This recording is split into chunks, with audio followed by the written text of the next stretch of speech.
Hey, good morning, good afternoon, good evening, whatever time it might be where you are. Welcome back to the live stream.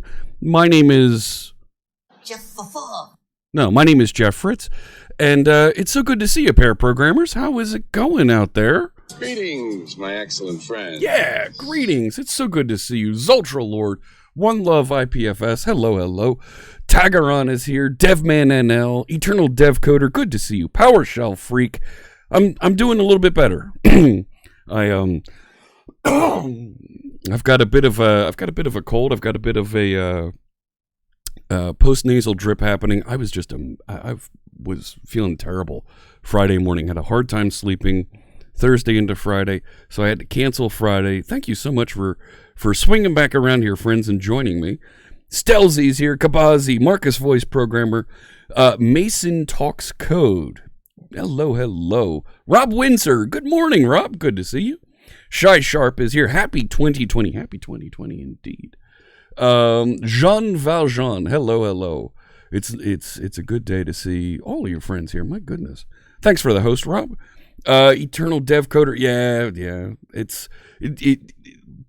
There's been a cold going through my house.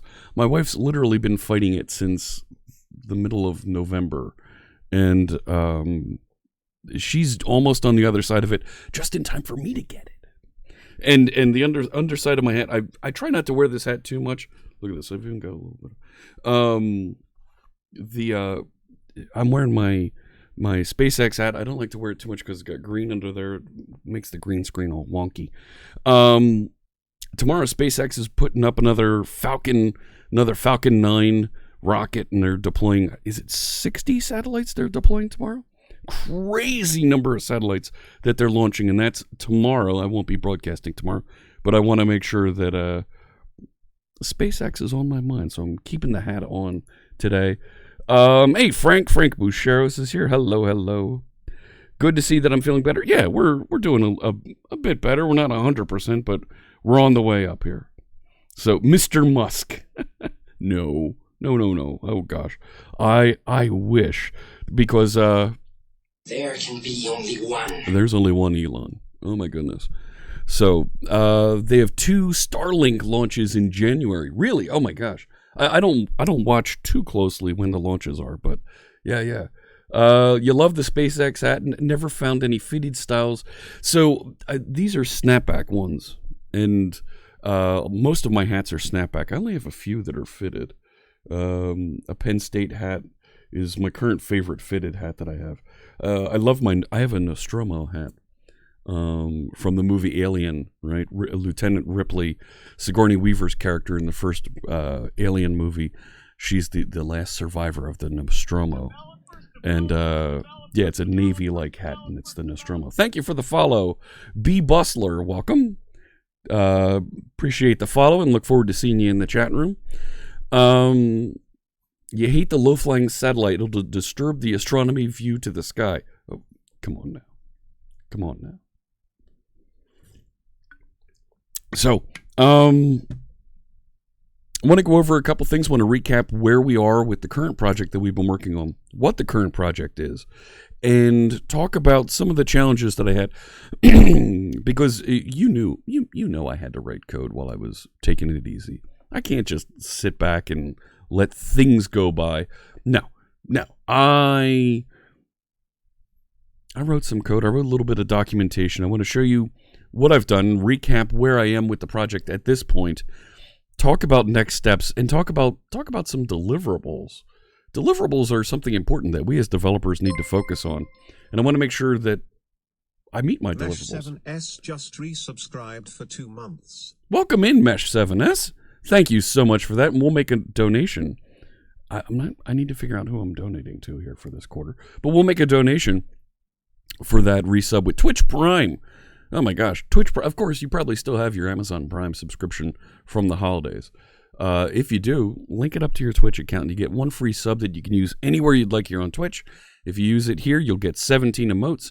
You get to throw emotes at my face, and we'll make a donation to a tech charity this quarter. Thanks so much. Curled up on the bean bag with the man flu watching on mobile. Yeah, Simon, I know that feeling. Yeah. So, telescope-friendly skies for 1 gigabit internet. You still have telescope-friendly skies. You're not talking about literally the sky being covered with satellites now. Come on now. There you go. You get an emote like that one from Marcus, the rainbow-bearded Clippy. So, let me get some music playing in the background here. Of course, I like to play music to code by from our friend Mr. Carl Franklin. Scientifically designed. This stuff is engineered to get you in the flow, get you in the task. In the flow, get you focused on whatever task it is you want to work on. Today, which one do I want to play? Let me play, I think Red will be good today. That's the download. It's got to download it again because I went and pushed all of these off my local copy of OneDrive. There it is. You can get your copy of Music to Code by at mtcb.pwop.com, where you can execute the music command in the chat room. Get that link so you can download your copy today. All right. Hey, mods. Yeah, look at the baby Yoda. That's one of Fierce Kitten's emotes. It's funny. Don't have a problem with normal satellites, but Skylink will be greater than 10,000 satellites in extremely low orbits.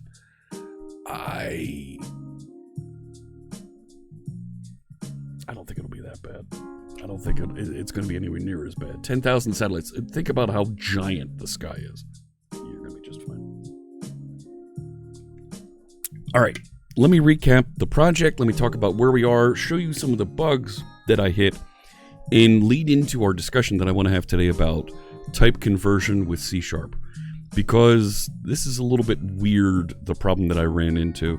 And I want your help, chat room. I want to get your feedback and walk through this here and see what we can do. All right, let me go over here to the project. Let me maximize my browser, click back to over here, and yeah, there we go.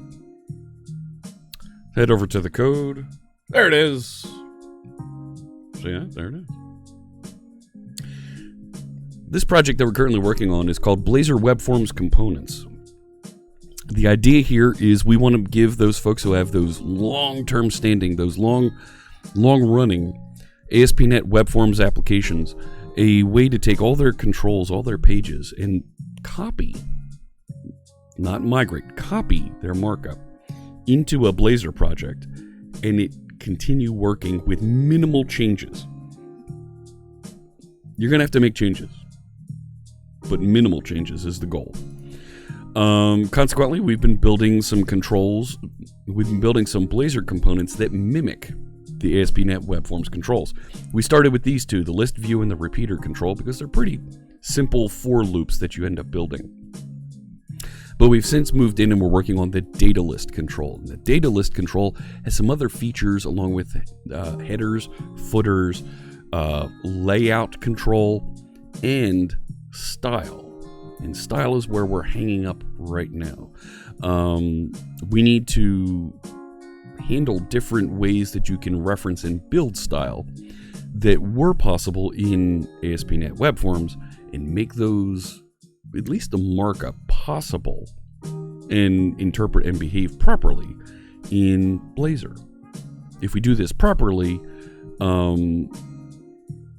we should end up with the same HTML rendered from both frameworks. That's the goal. I wrote a little bit of documentation here. I merged it into the master branch. You can see I wrote a block here about the approach, the considerations. Web Forms is supported until at least 2029 is the current end of life that's declared on the Microsoft website, Microsoft support website. And of course, every time they release a new version of .NET Framework, which ships with Windows, that date gets pushed out further. And there will be more releases of it, just not with new features. So, let me take a look back over here at the chat room. Elon at one point answered to Profi astronomers. Put your telescopes on satellites also. Put your telescope to the side and test the next launch's new technology. One satellite should be dark and 59 lit up. Interesting. Okay.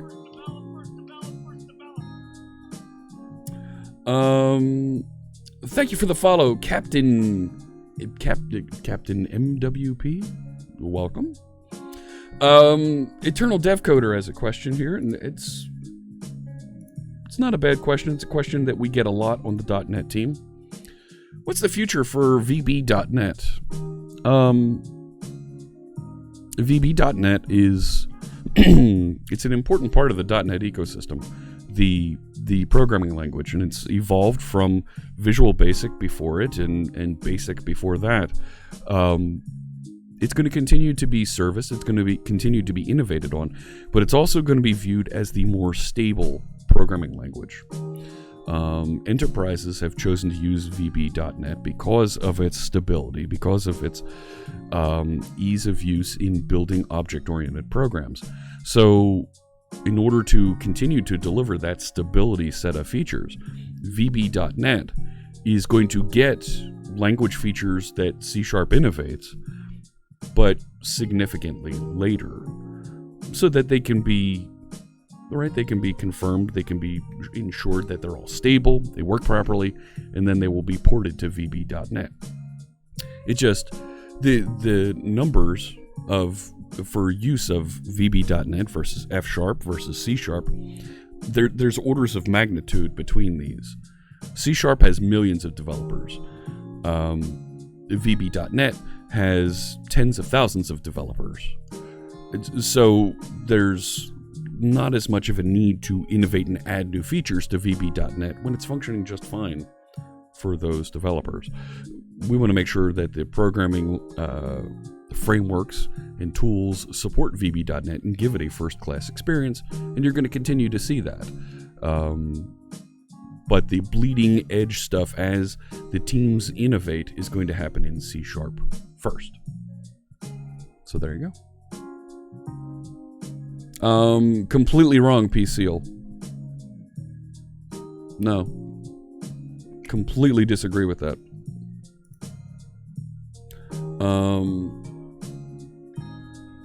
So they're continuing to innovate. The compiler is out there, and folks can contribute and write code to add to Visual Basic if you'd like. So,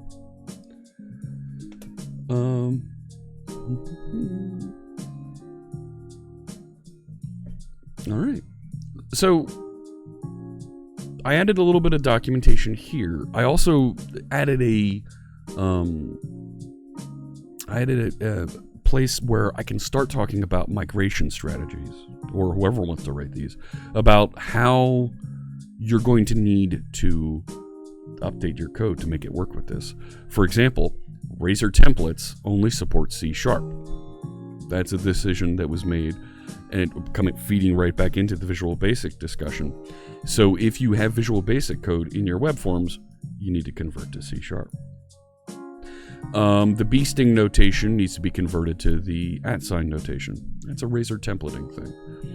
You're going to need to import, and we talked about imports files, and I need to put a link here to what our imports file looks like for all the static things we need to include. User controls need to be converted into components. Master pages. This is something that needs to be addressed at some point. How do we handle master pages with this? Don't know. And there's changes to page directives, right? You don't have the @page. I'm sorry. You don't have the structure of the page directive on a web form is different, and there are no inherits tags and code behind that happen in Blazor components. You can do inherits. It's possible. It's not the recommended way to do it anymore. Funny, the recommended way is to go do partial classes the way that they were done previously with web forms. See, it comes round and round. These things just come right back, and we do the same thing again and again and again. You're amazing. You figured this all out already. I did, and I wrote it right there. Thank you for the follow. Is that Grievesus? Welcome. Software licensing through blockchains. That's interesting. Thank you for the follow, Warp. I appreciate you joining us. And I wrote up a couple links here, a couple of bullets for different strategy documents to write. And I mentioned talking about deliverables, and we have a .NET Conf event happening. It's a week from Tuesday. It's a virtual event you're going to be able to watch live on the Visual Studio channel here on Twitch, a couple other places as well, .netconf.com. But as part of that, I'm delivering a session about Blazor for web forms developers.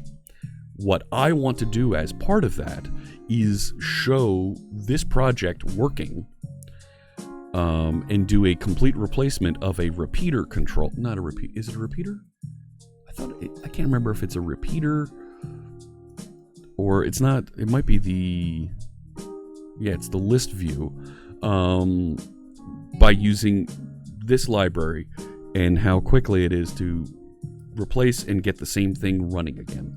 So I want to talk first off about the DataList work that we were doing today, wrap up a little bit about the style work that we were doing in there, and go back to the list view and finish and work on some of the event management that's happening over there. Because we're not doing anything to handle the various paging, clicking events that you could do inside a list view and handling that properly. Azure Sharp. Very brave. What's brave? Working on this? Yes. Very brave. Very, very brave. We're working hard on this. And we're going to... Well, do your best. We're going to do our best. All right? So let me show you... I created just a couple issues here so that we could pick up and figure out the next steps here. I wrote something for... We need to figure out what to do with master pages. But colors in markup. This is what I ran into when I was writing some code over the past few days. And this is a little bit of a struggle. When you had markup for a color, you would specify that color either with the color name, blue, or you could also specify the hex markup, hash fox 0000 fox, and you'd get blue. You can't do that with the way that I currently have the code structured because it receives a color type, and if you write the hash representation, it doesn't work.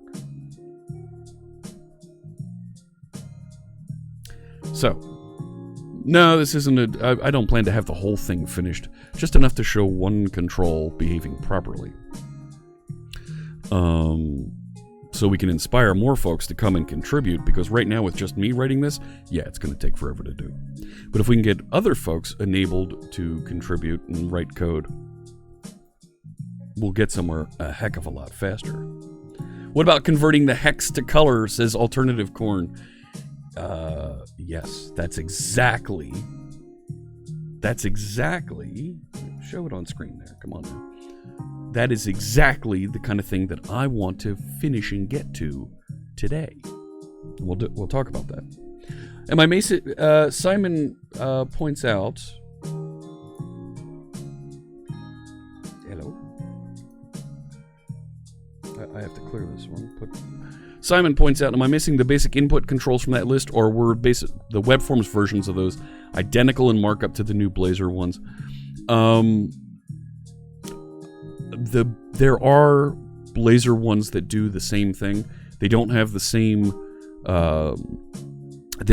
markup, but I didn't want to get into those because I didn't feel that added enough value as these more complex controls that pull together and work with data and represent it on screen and give you a little bit more interaction.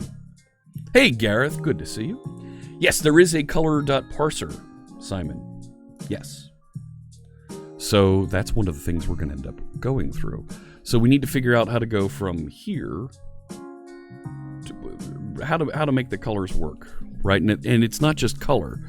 It's other types as well, where we have enums, where we have other classes. How do we make that work? So, all right. So that's where I left off on this. Let me show you the commits, because I did add a couple of commits in here.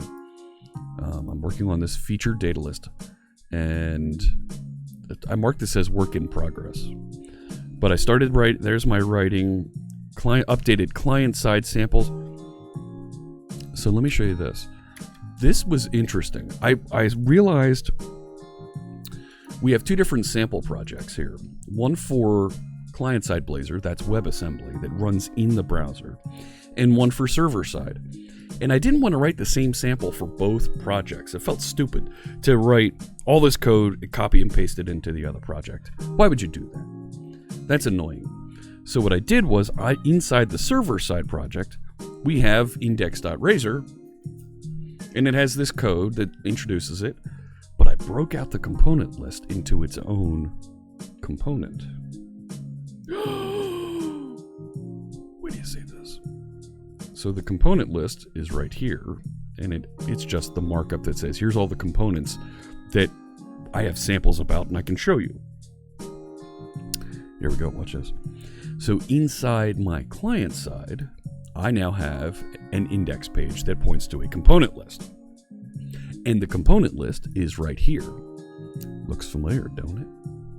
Because I modified my CSproj file to include that file. Not that file.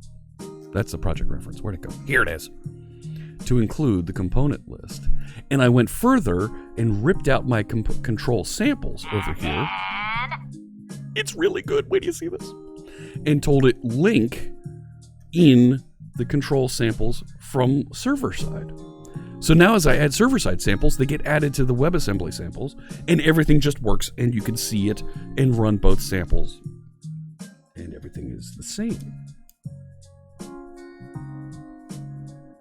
You like Visual Studio Code remoting into Windows subsystem for Linux? Nice. Oh yeah.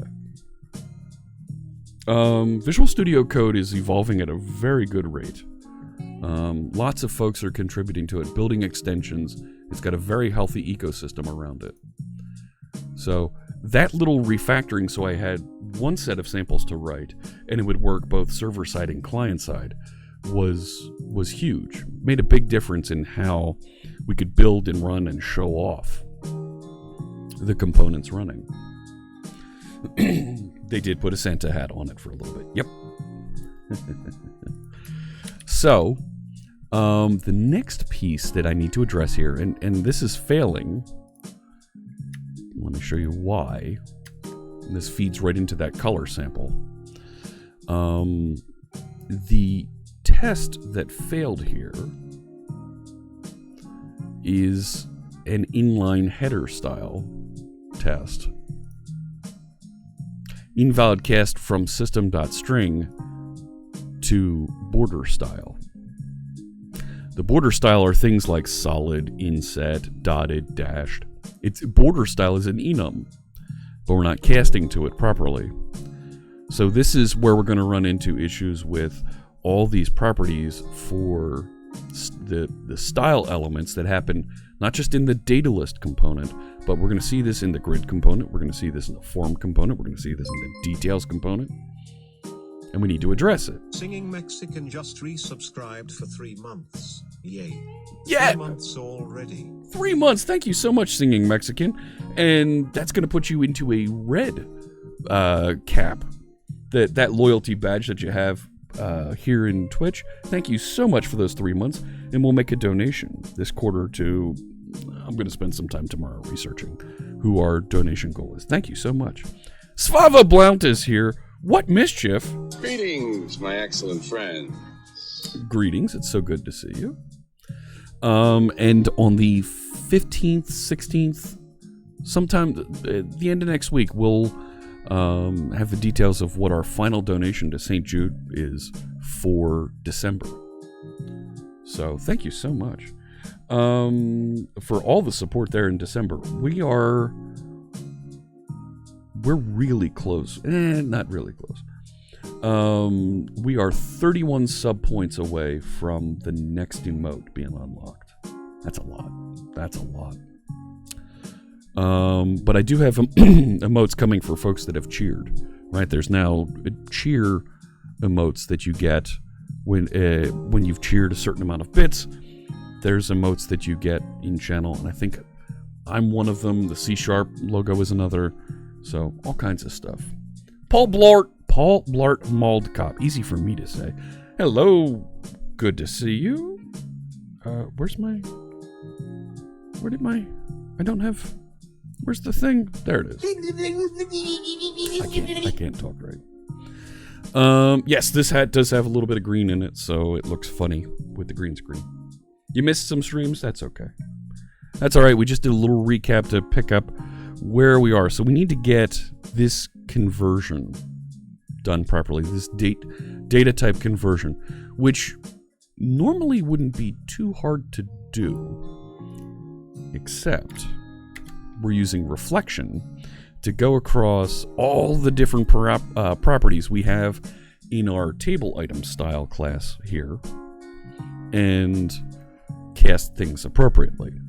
So let's cast these things a little bit better. Let's get them appropriately set coming out of here. And I had written just a quick if it's a color, well, get the color from the HTML that was submitted. And if it's not a color, we'll just convert it, use the value. And it was lame. It doesn't cover all the circumstances. Thank you for the tacos, Janescu.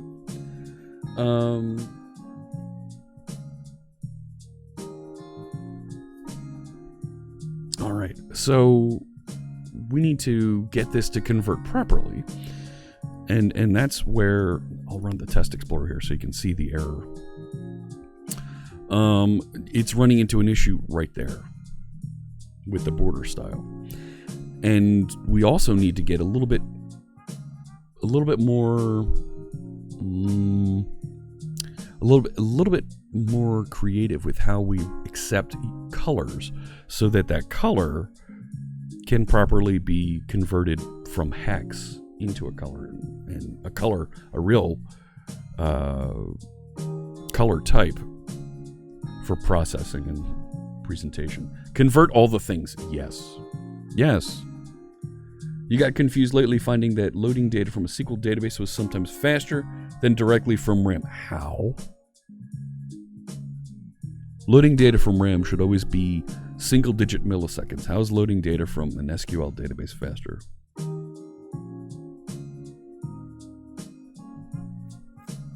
That sounds... I question that. Okay, so I want to take this bit here. Let's get it converted. Let's get this set up so that we can properly set the property values being passed in from our extra attributes that are being defined here. Yeah, if the database is caching stuff in RAM, then you're tricking things. You're right, Lennon. Okay. So I could do this as a switch statement with a little pattern matching, right?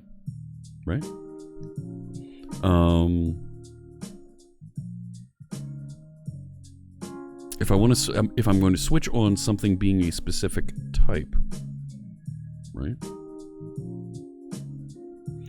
I'm going to need to inspect. Well, I can inspect the property info property type, which is a type, right? So if I did a switch on this, I think that'll work. No, then I need to give it types, right? I can't say, right? I can't say color C. Can I? No, because that's not a type.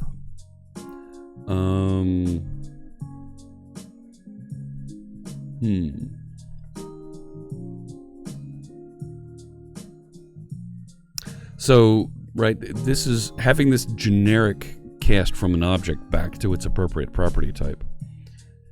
I mean, I could define a step for each one of these, but that's going to be a pain in the neck.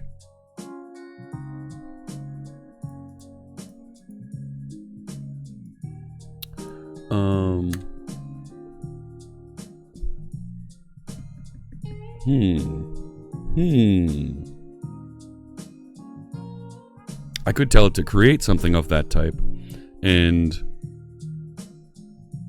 then inspect what type of object it is that's created. It's very abstract factory, yes.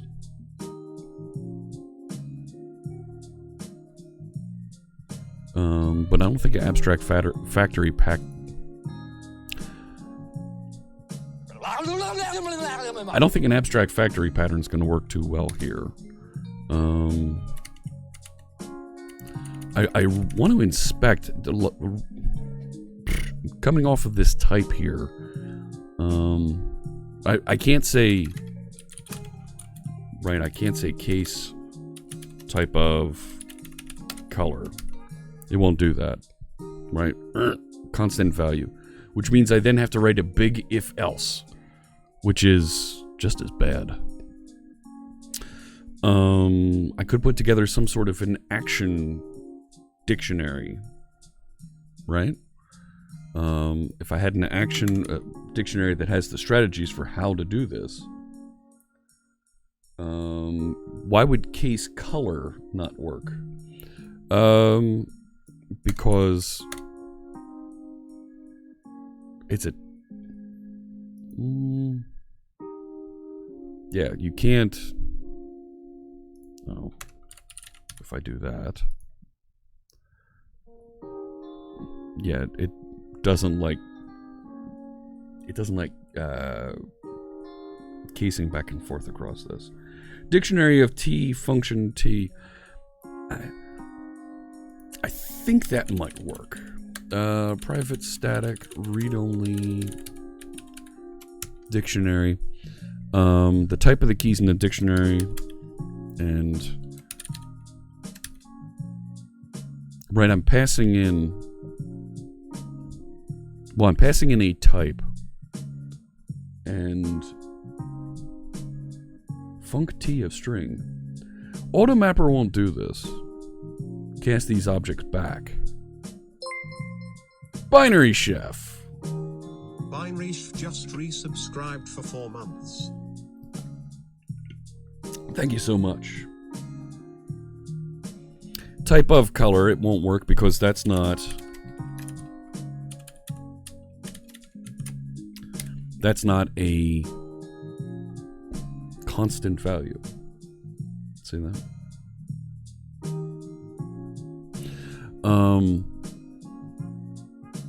Right, so...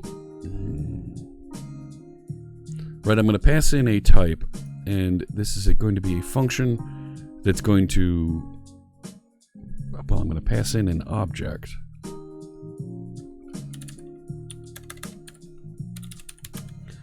And I'm going to get a whatever type back. Yeah, see, it's...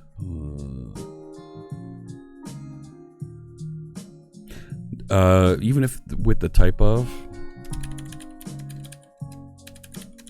right, I can't do a get type on it either. Right? So...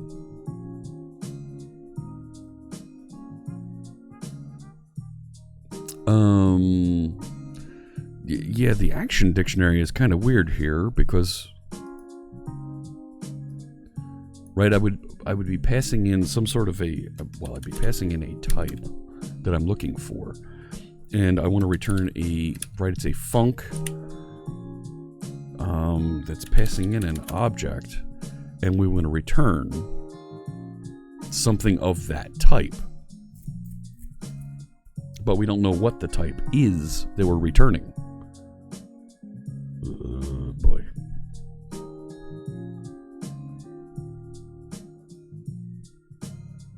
Yeah, that was a thing in VB.net. You were able to make those expressions. If I zoom in on just this one that failed.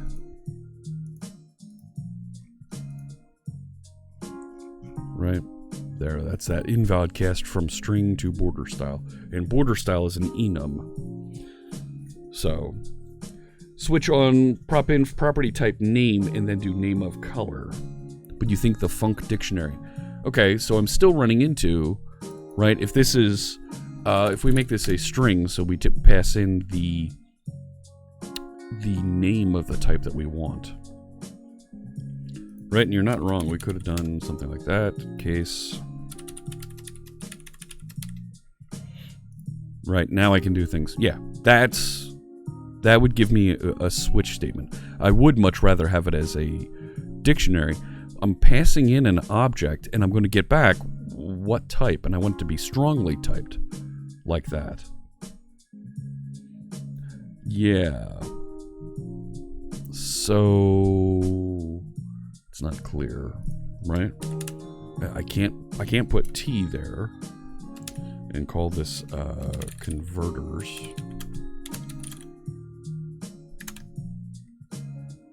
Right? It doesn't know what. I need another thing here.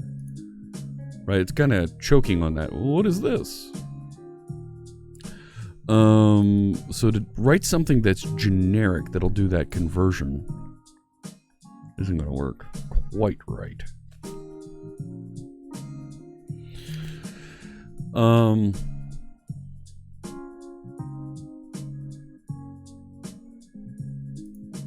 And even then, right, we're going to be changing type.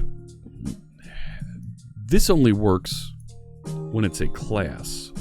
When it's not, when it's an enum or something like that, we're going to behave a little bit differently.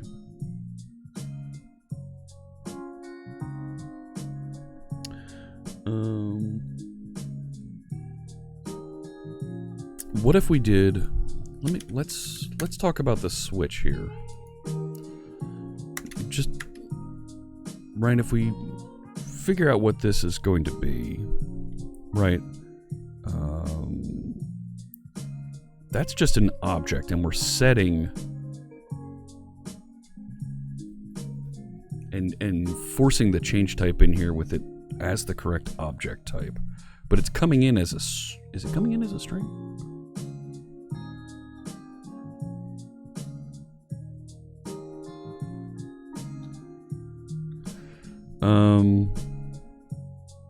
If I want to, let me turn this out value in, right? So if I have, get rid of you, and just say object out value equals null. So when it is color, out value equals this. Get color from the HTML break. And right now, we have a default that is out value equals item style dot value. Ah, Jeff, we can't type today, can we? Now that should still not work. It should compile, but it's not gonna work.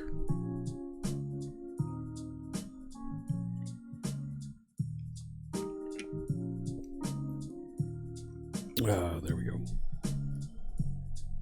Okay. So now if it's an enum, right? I don't want to just switch on the name, because if I put a breakpoint here and we actually debug through this, we see where it see where it actually pops here, where it breaks, what we can look at there. And I don't want to make this, oops, I don't want to break there. There we go. So this one is, okay, so there's color, right? So that drops down and does this get color. Okay. Next one is, it's another color. Okay. Next one is a border style. Okay. So border style, I feel like we want to inspect further and say, well, is this an enum? And if it is, do the enum parse on that.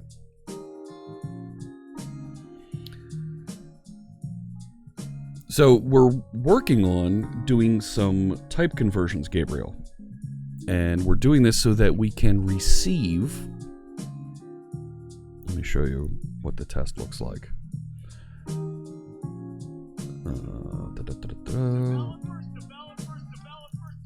So we can receive this type of syntax, and these items here that we don't really know what they are, we want to inspect and use those later.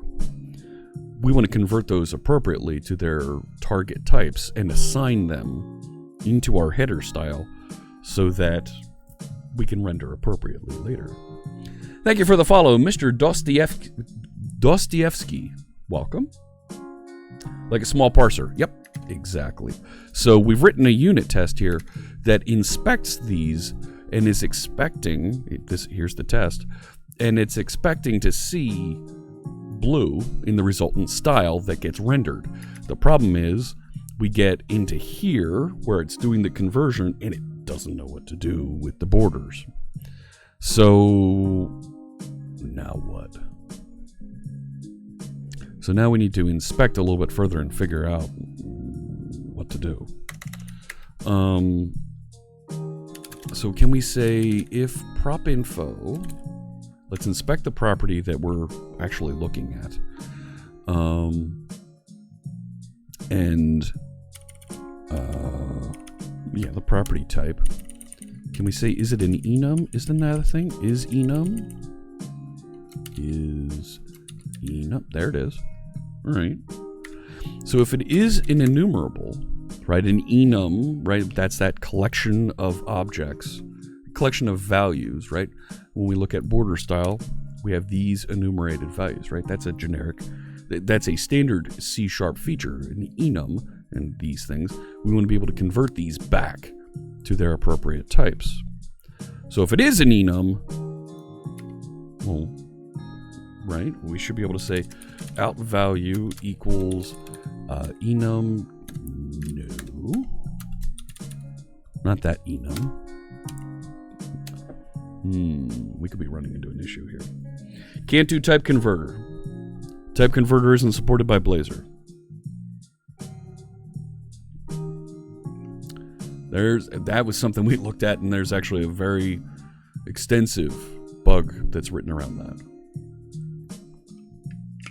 So we're kind of toast on that one. Hey, Sweet Vanilla, good to see you. Right, I should be able to say, isn't it? Is it lower like that? I want to do enum.parse. Isn't that? I thought that was a thing. Right?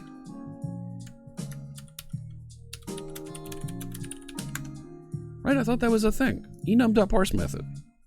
Yeah. There it is.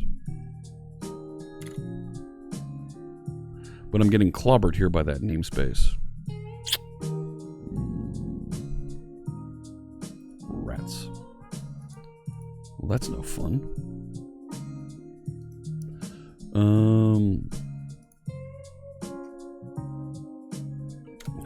I don't want that there. I don't want that there.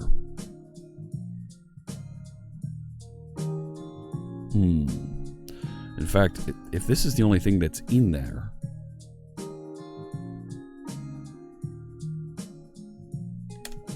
right? It's almost like this is internal stuff. Let me do that. Because there's a bunch of internal stuff that I want to put in there that I don't want folks to use. Let me see if I can just rename. Will that work? Nope.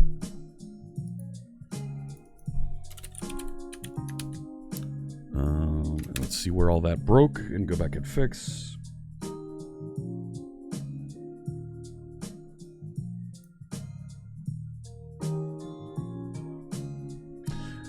Maybe enum generic type T. It has to know the type. Kind of. Thank you for the follow. Enums? Nah. I want to put more in here like border style. Where did it break? I should have seen. Yeah, look at that. Semicolon expected. You stink. Hey, like them apples. Huh? Try that again. Yeah, it did. Enum parse did resolve almost immediately. So now I can change that to internal.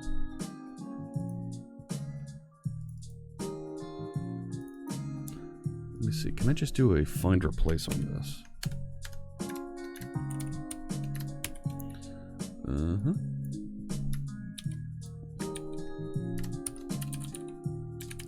That way I can put more stuff in it without feeling guilty. What did it do it? I think it did it. Sure looks like it did it. Run that again. User should be able to have repeat layout.table on Blazor component. Yes, but it's not a component. It's not something I want them to create on their own.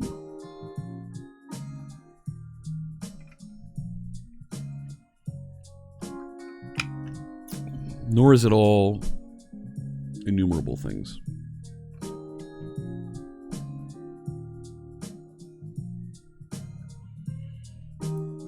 All right. I'll take the suggestion of going and renaming it to enums.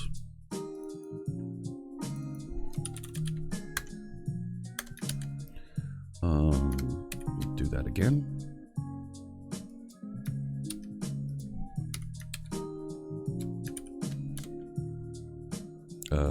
No.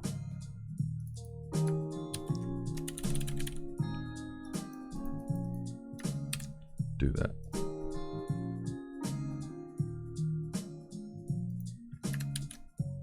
Okay. See if that runs.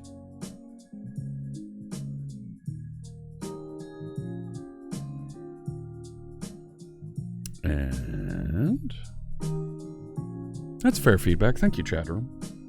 Okay, build succeeded, so this should still continue to fail the unit test right there while we work on... Where'd it go? Here.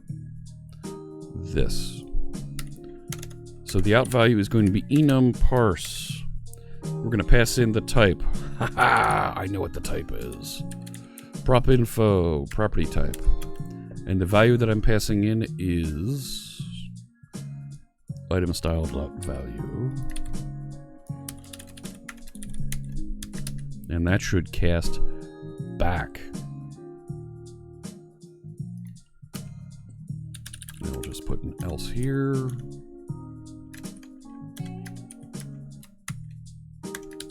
Okay. And let's see if that runs now. There is some concept of smart enums that do a little bit more, and color is one of them. It's very smart in enum. So now let's see where this is. Invalid cast from string to unit. Now look at this one. So right now we've just kicked the problem down the line a little bit here.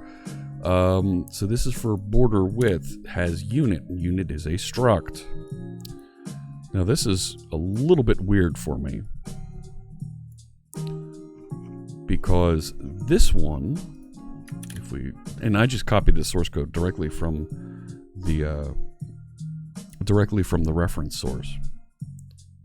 This has, oh no, look at that. I thought there was an implicit coming in from string, but there's an implicit coming in from a number. Let's add an implicit operator here that will from a string that looks like a, there we go. Okay.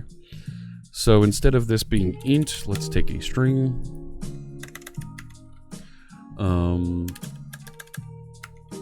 If int dot try parse n out int int value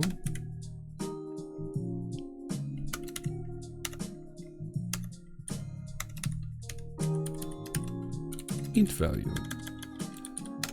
Okay.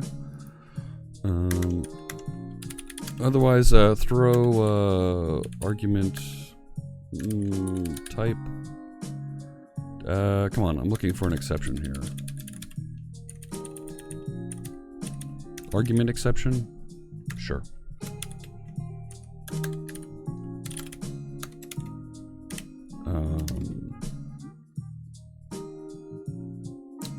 Unit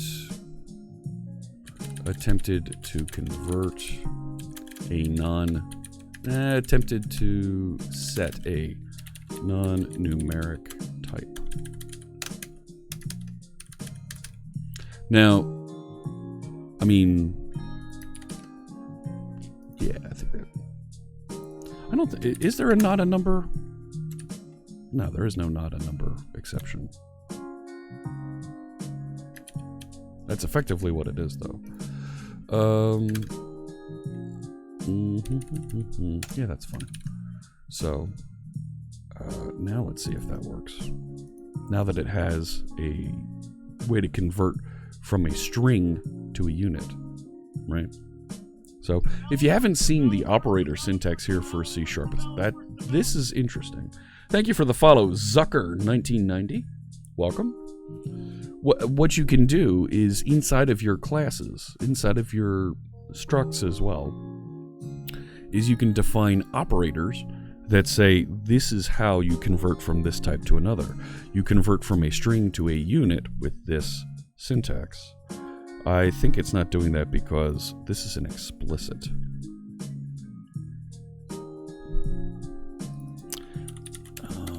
Let me just make sure that it actually is trying to do this. Debug.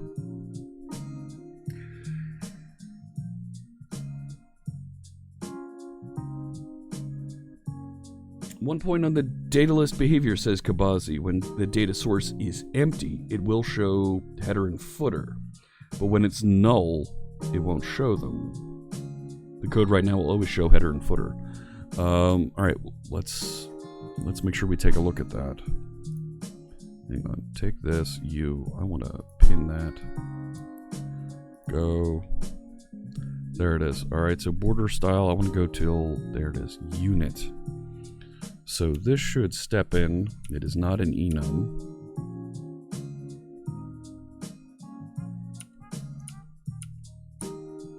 So that's actually trying to do an explicit. That's an explicit cast. That's why it didn't drop down into here. So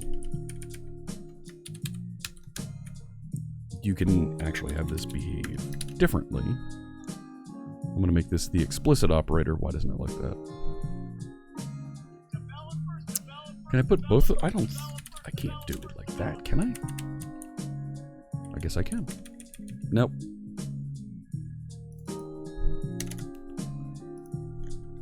Now I've got to duplicate it.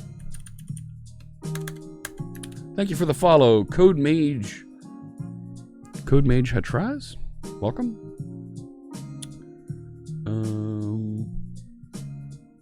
I didn't think you could put both.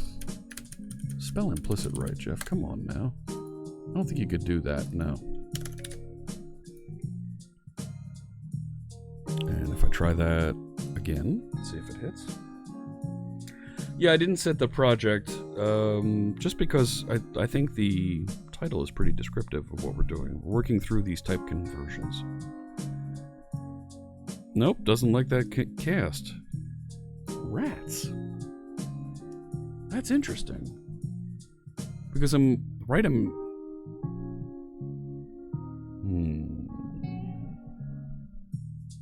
should hit here for this. Not sure why it's not. Why I'm missing that stop. Right, so okay, that's a color, that's the class. We're fine with that. There's the border style enum. So here's unit. Right? And that's the value 2.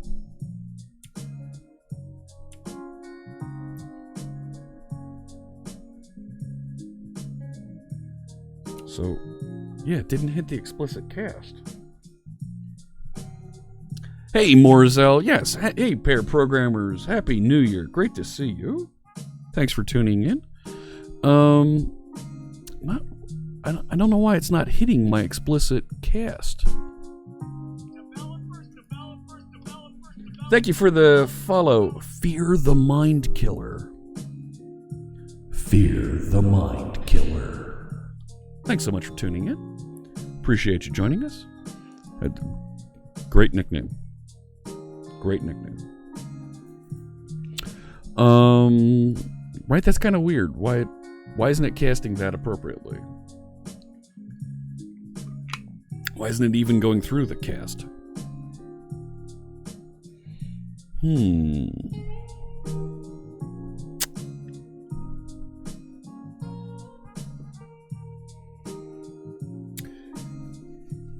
Can we put an interface on this?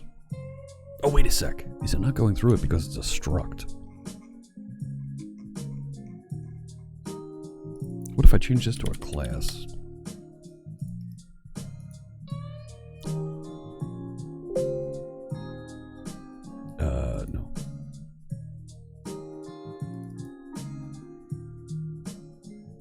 Ooh, where did that come from?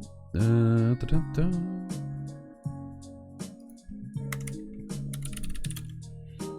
Uh-huh.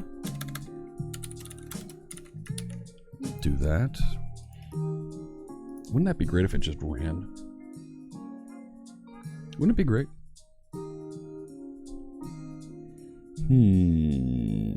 Nope.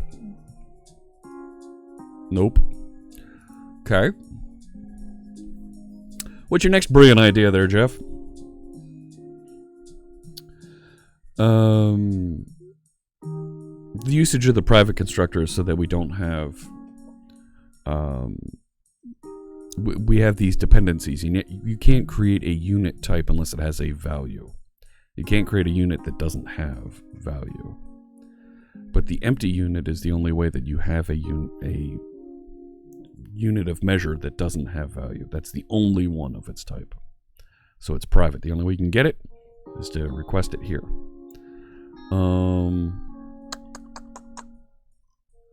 Rats. Rats, rats, rats.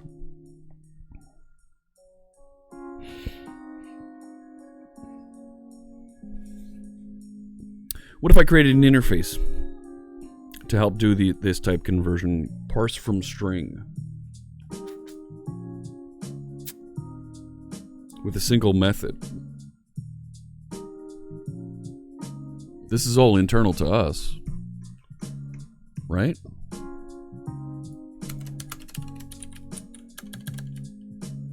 What? Butterfingers. I parse from string, and we create this interface somewhere.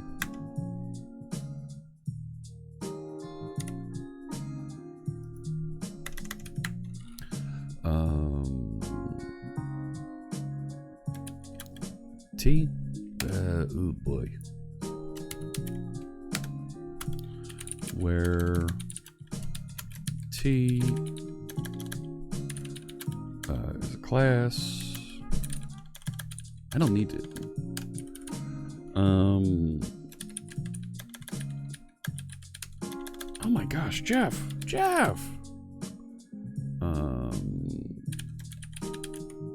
Right, if I did something like that. Right?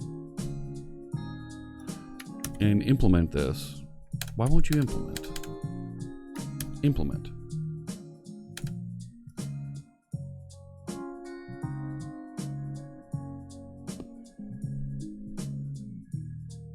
What do you mean it's static?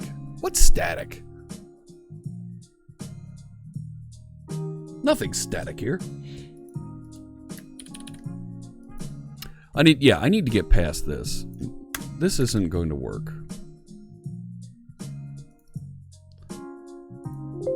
Yeah, go away. I think you're right. Let's get rid of that. I can put in other things here so that we can just get this done. Right, the other one for it was border width.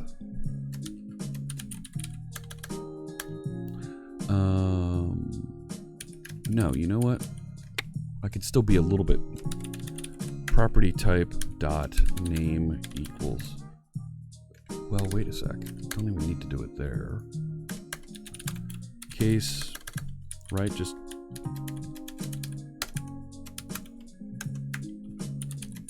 out value equals new unit.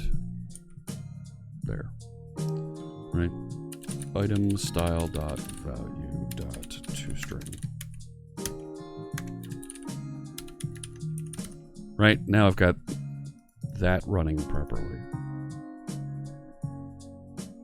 Just move along.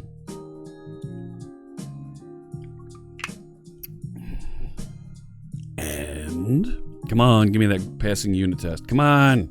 Thank you. All right. So now I've handled that. Good. Ugh. Now, Kabazi pointed out an issue right now. A logical issue that we should address. the data list. The data list, Kabazi says, when data source is empty, it still shows header and footer. But when it's null, it won't show them. Let me go back to data list.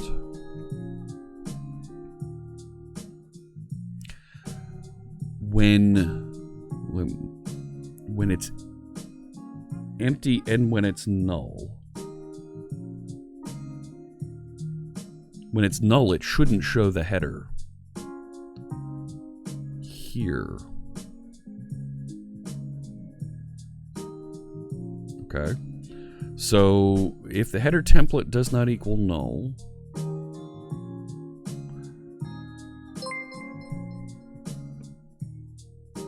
Fierce Kittens just resubscribed for 14 months. Has your wife noticed the blue hair yet? Hello, Fierce Kittens. It's so good to see you. Right. Blue hair? Blue hair? What? What blue hair? Yes. Yes, she has. Yes. And it's amazing. It's fantastic. It's tremendous. It's the word. I don't think it means what you think it means. It does mean what I think it means. And well, Wait, let me explain something to you. We've all got funny colored hair in this house, okay? So it's not a problem. Nope, I always wear a hat, Morzel. Different hat, different stream, and you can turn in channel points and ask me to change my hat if you'd like to. So the comment here is if it's null, we shouldn't get the header and footer. So I can say here if items does not equal null and there is a header template, do that. Right? I should probably have a unit test that exercises that. I've also got to get this style bit working down here.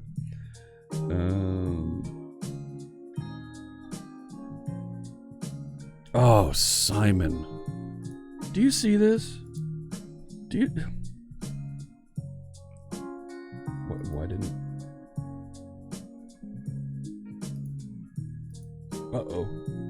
Featured chat's misbehaving on me. Maybe I could have an if statement outside the switch. Nah. I think we're okay here.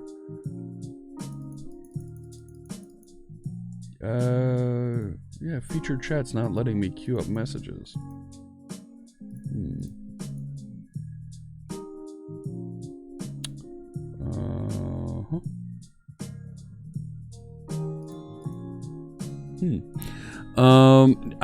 I need to have that. I mean, I could do it that way, sure. And then it just doesn't output anything.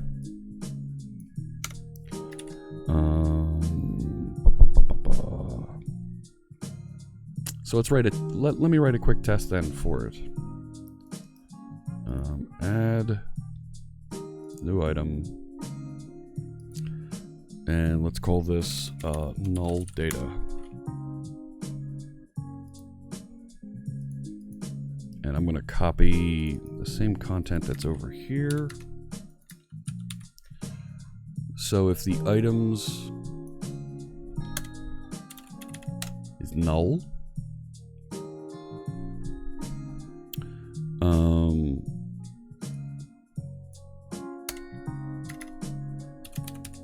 I should not have any. Where's the HTML? Get the markup. Should be empty.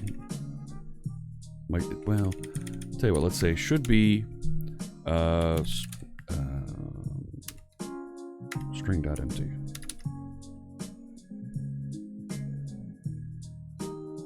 Let's see what that returns. Yes, you know about the hats. Unfortunately, you rarely see me stream online due to time zone issues. Kids are watching Tangled. But Tangled's a great Disney movie. My daughters were big fans of Finding Nemo when they were kids. Younger kids. Yep, if items is null, don't show anything. And here we go.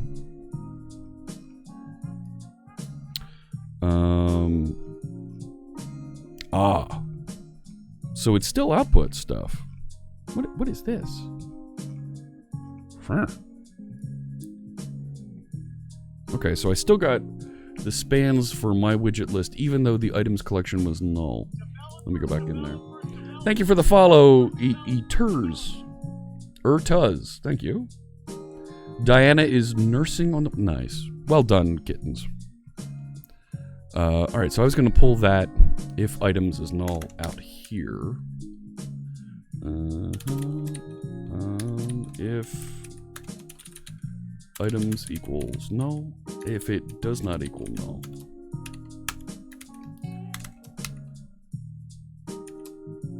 And let's tab everything in, because we like good tab structures here. Make sure everything looks right. Coding makes your cats more snuggly. I wish my cats figured out coding makes the machine warmer, so go sit on the laptop. It keeps you warm. So there's a bunch of white space in here is what it rendered. Which is okay. Gosh. I feel like this could even be moved up higher then. If I... Right? If I do that...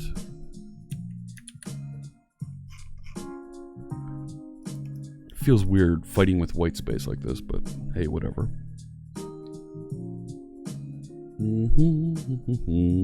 Come on. Do the thing. But yeah, look. I've still got space there. You know what? Let's do this. Trim. Get that to eliminate the extra space. So every string has this trim function on the end of it that just gets rid of any leading and trailing space. And I'm going to go back to putting a little bit of space up here to make it clearer what this is. Rerun all the tests just to make sure we didn't inadvertently re-break that problem. And...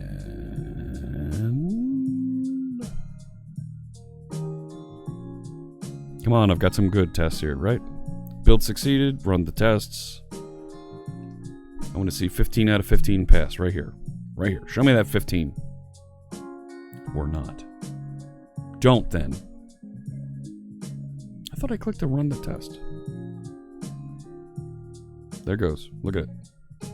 It's doing something. You can tell it's doing something because there's a line.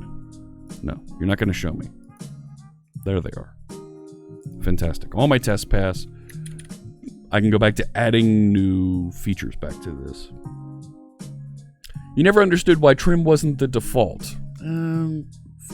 Well, in some cases, white space is important. Ever tried parsing a YAML file? White space is important.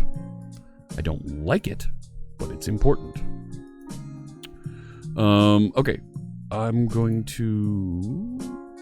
So the next... No and then. And then's okay.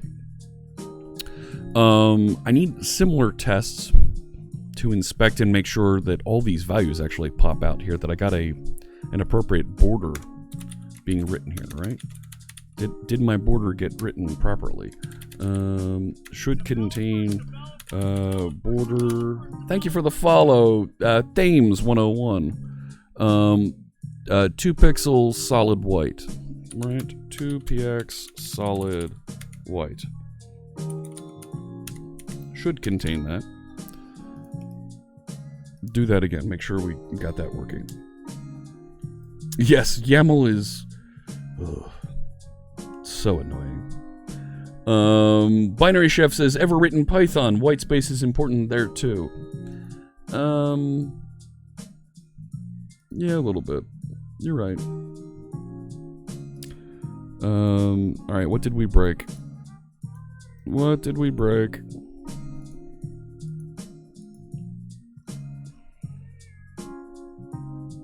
Oh, are you kidding me? It maintained the capitalization.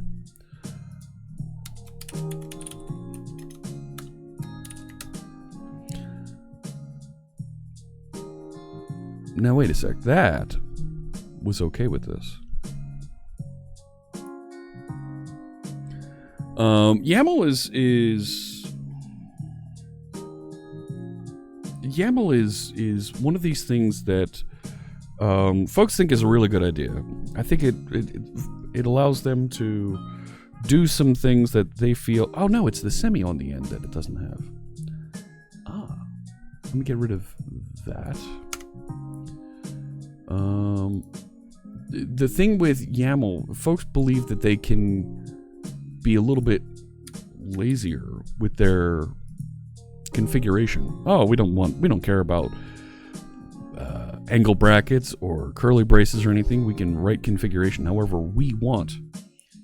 Yes, but you're creating schemas with white space, and you have zero way to enforce that.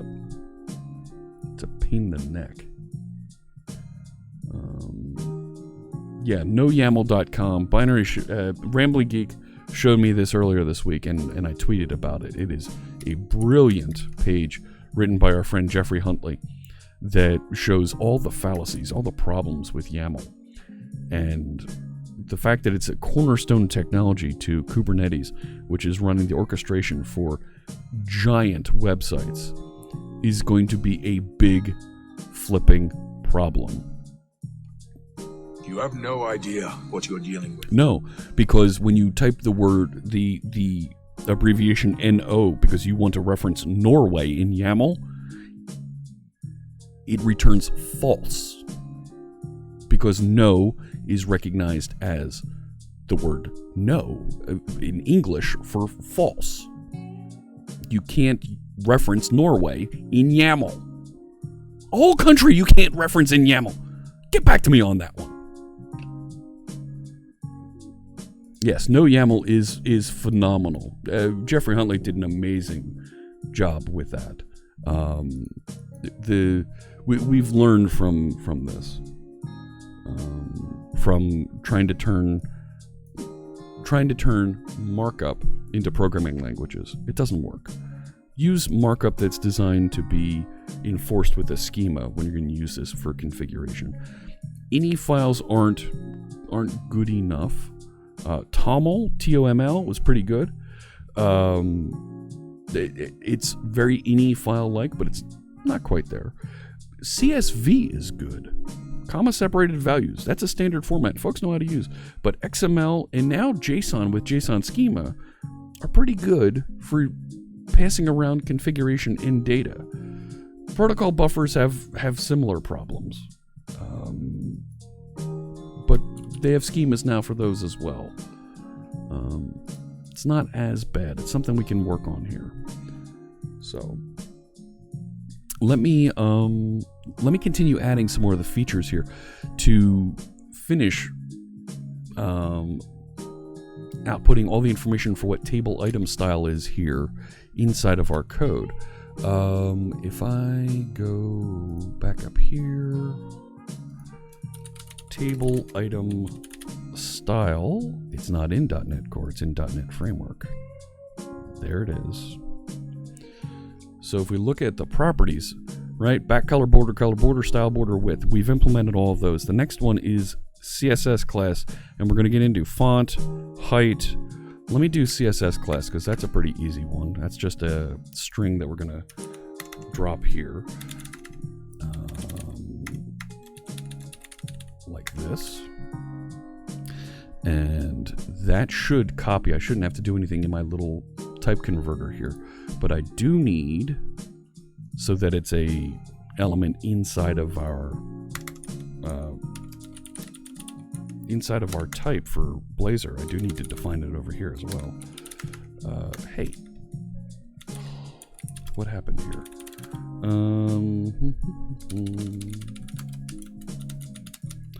Now this is somewhere where I would say, yeah, use AutoMapper because I have to do this mapping back and forth. And somewhere I lost the parsing on this, right? The header style CSS class equals CSS class. So it can pass that object back and forth. This should build and not have a problem there. But when I format and I put that class,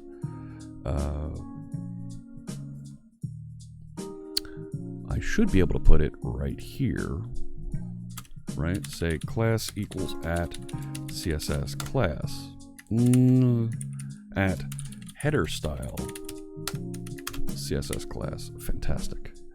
Now, if CSS class is null, that class entry won't be written. Same thing I need to do here.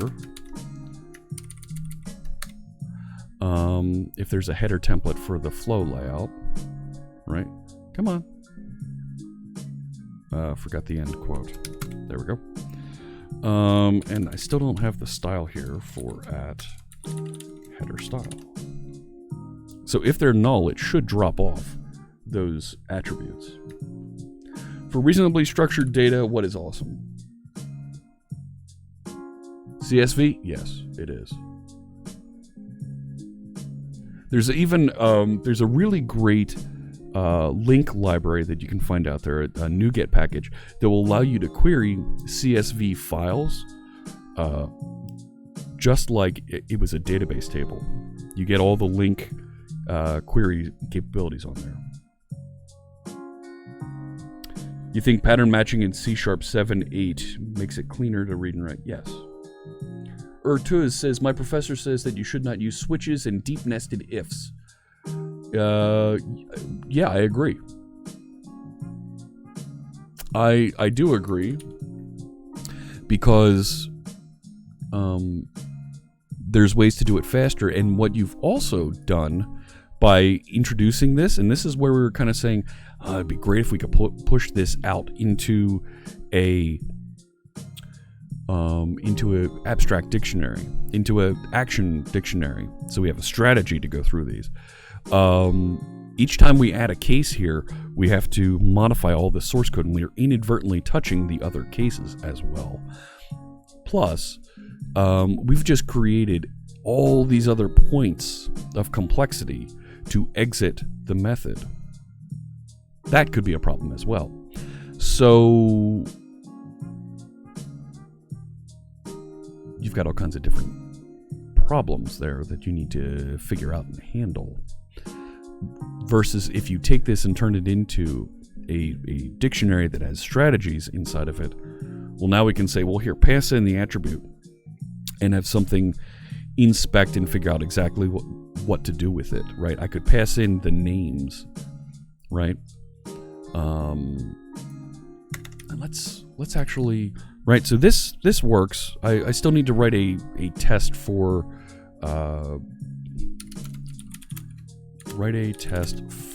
CSS class, okay? But if we did this with that action strategy, I think we might be able to do something with it now.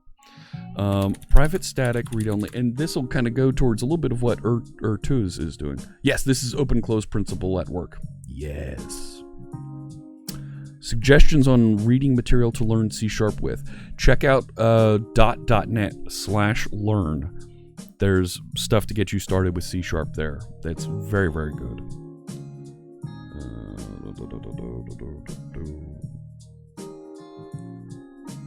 Pluralsight's another great one. Yep. Wintellect Now has an amazing series of courses from Bob Tabor. Bob is a longtime instructor who is very good at teaching the basics of C#. So if we make this now a dictionary of type string, because we're passing in the name of in order to act on these. String, and we're returning an object. So right? We're passing in a string, and we're returning an object. Right, and if we call these converters. I got these at Toshi's power station. At Toshi Station. Right. So I can have an entry here that is, right, name of color. It doesn't like that. What? Yeah, I need to have the value, which is going to be a func that takes in a string. And we're going to say get color from HTML. Like that. Right, and the next one is if it's if the type is unit, we're going to take in a string and we're going to do this. New unit. Like that.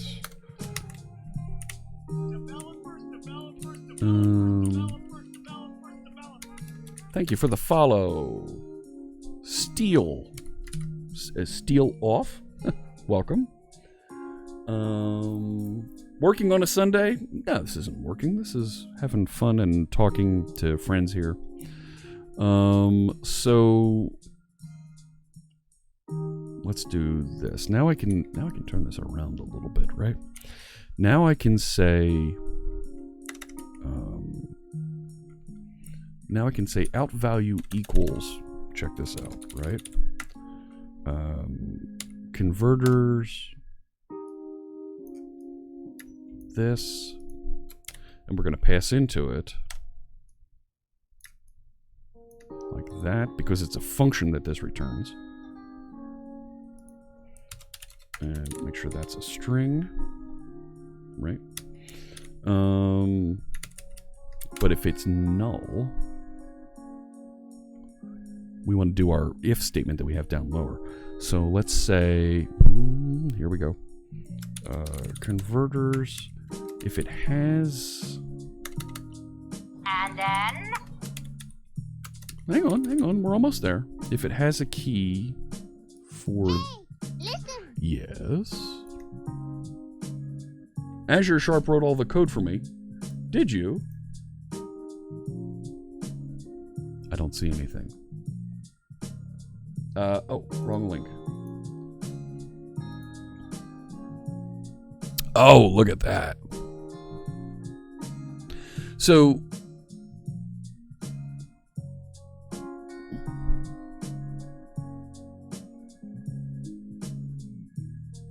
all right, let's copy this. Which, right, I wanted to show using the dictionary here, but that's, you very much have the same code that I had before there, right? If I take this, right, we need to do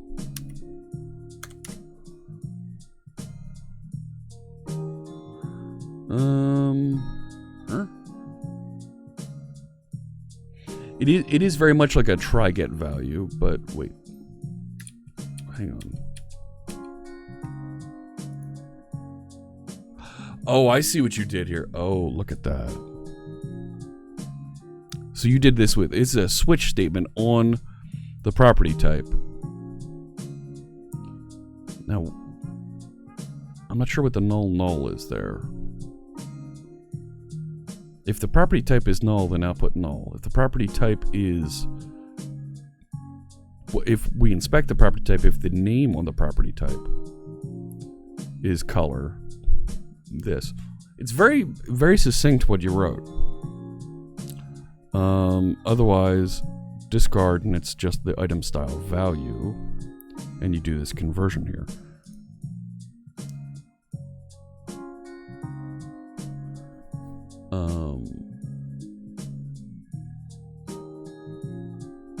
Yeah, this is the new switch expression. This is a C#8 feature. And it's more concise looking. And I mean, we're effectively creating these two entries inside of a dictionary because there's going to be other ones of these that come along that we need to handle as well. So, very cool. Thank you for the help there, Azure Sharp. Coins to you. Yeah, there you go. I'm not sure what you can do with them, but there they are. All right. So let's go back and let's write a test for the CSS class. Make sure that's outputting and being handled properly over here in our tests. So I've been focusing inside of the table layout. Let me add, I'm just going to duplicate this. Copy, where's paste? Paste. And let's call this header style CSS. I have a feeling it's going to get to a point here where we're going to want to put all these styles on a in a separate organization, separate thing. And let's just call this my class.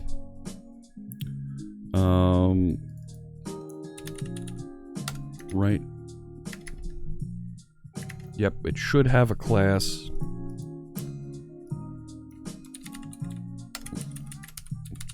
Get the class.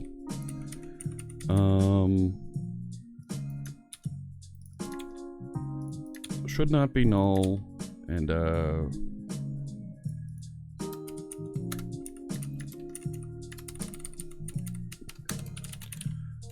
should be my class. Oh, come on, Jeff. What are you typing? Can you tell I'm still getting back in the swing of things? My fingers aren't working right. So that should work. We should see. So I'll build and it should run and rebuild this. C# looks nice. You're learning TypeScript right now and enjoy the mix of programming paradigms.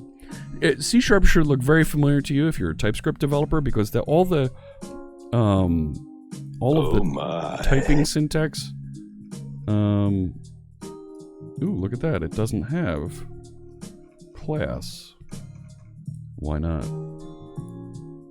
Why didn't that flow through?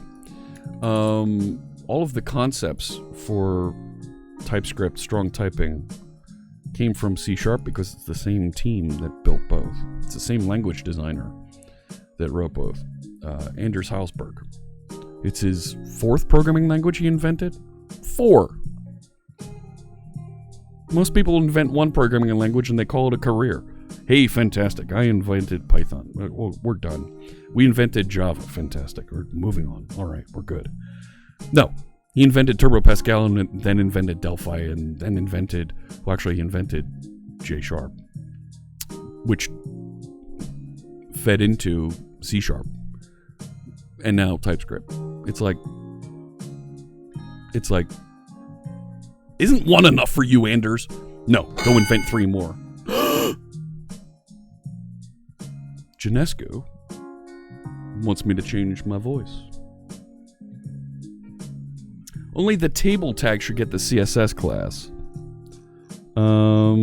Okay. Well, no. This is a header style. The header style goes on the header. Thank you for the follow, Caesar Arthur. Yeah, I'll apply the Darth Vader mode we're gonna go into here for a little bit. All right. Let's get that set up. Let me take a look at the reward queue. There it is. Darth Vader for 5 minutes. We will get that set up. I can do that real quick. Let's do this.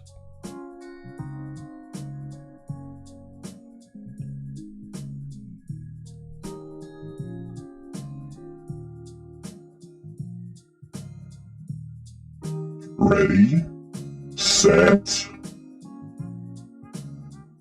5 minutes, you're on, Janescu. Alright, CSS class. Where are we going? Okay. Why didn't that output? What did it output? Let's start there. Go back to DataList Razor. So it should be here. Oh, it's on the TR. Here. I think I was grabbing the wrong element. Try that again. Here we go. I sound more like the robot in the Doom game than Darth Vader. Okay, maybe. The StarCraft Dragoon voice. Alright, that could be. Thank you for the follow, Alpha Gamer 78. I can turn down the volume. How's that? Is that better? Beck Bristow, hello. Yep, I was looking at the wrong element for the CSS class.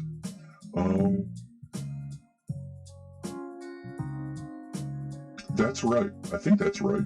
Let's go back and verify how WebForms does it, just so we see the right markup.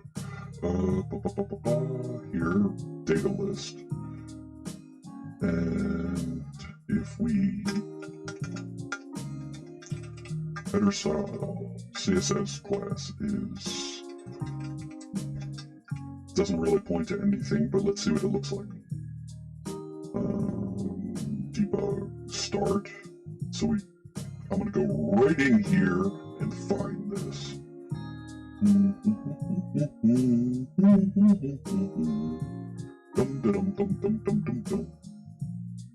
Load. Go. Do the thing. Go! Where is it? Yes, the keyboard strikes as well. There's the data list. Okay. F12. Click. Yeah. Oh, it put it on the TD. It didn't put it on the TR. Ooh. Not what we expected.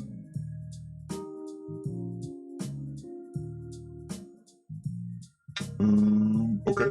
So let's make it like that. Not on the TR, but on the TD. There we go. Yep. Over here. So I was right.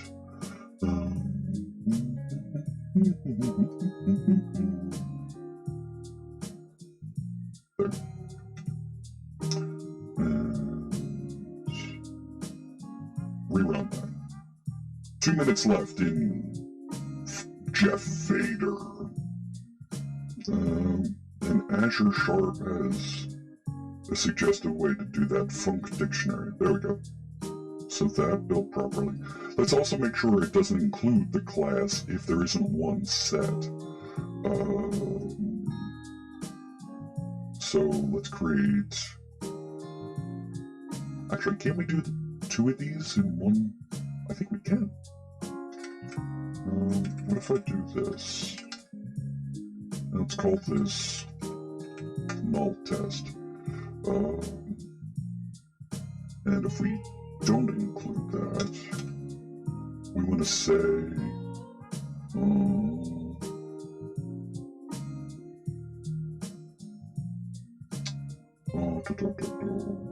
we want to say does not have attribute.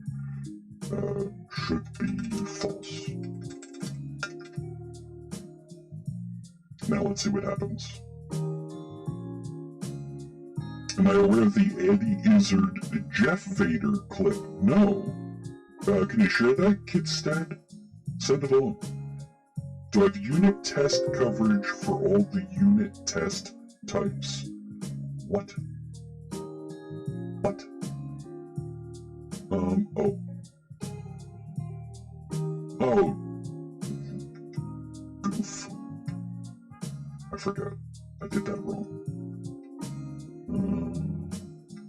Get rid of that. You need to have a second method to go with a second fixture. And that sound means our time is up. Let me do.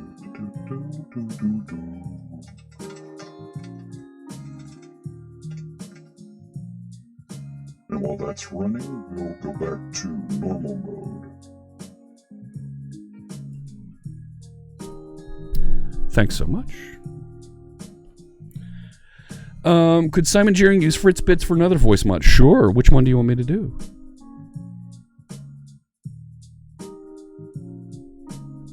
I've got lots and lots of the Death Star Canteen.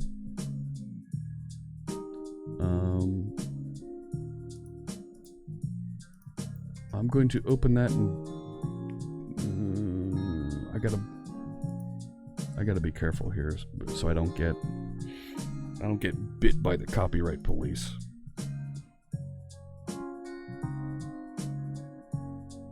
Yeah, let me watch that a little bit later. Oh my gosh, 27 million views from 2007. Oh my goodness. I'll definitely check that out.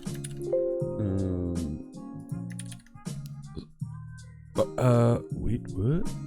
Inline header style. Did it run both tests? I can't tell. It should have.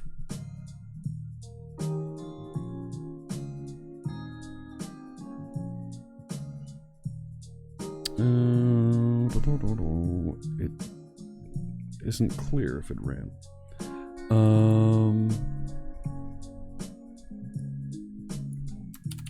Let's try changing that and see what happens. Net Cody's asked, do I like Xamarin? Yeah. Xamarin's great. Yeah, featured chat's not letting me queue up some message here. That clip does have some language. Okay. Yeah. There we go. Yep. Okay. So it is properly running the test. It's not separated out as a separate test and list here. That might be neat to be able to see in the future. But for right now, that's fine. It does what I need it to. So I've got CSS class now working.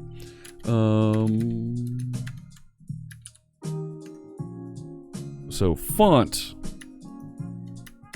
Need to be able to define the font, which is a font info class. Oh yeah.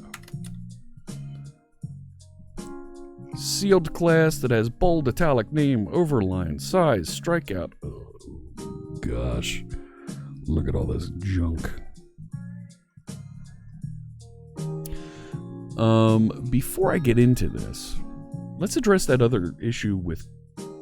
Do I want to address the other issue with color? No. I'll shelve that. Make it a known issue until we convert it. Make it easier. This is a pain in the neck. Because, right, the way that font appears...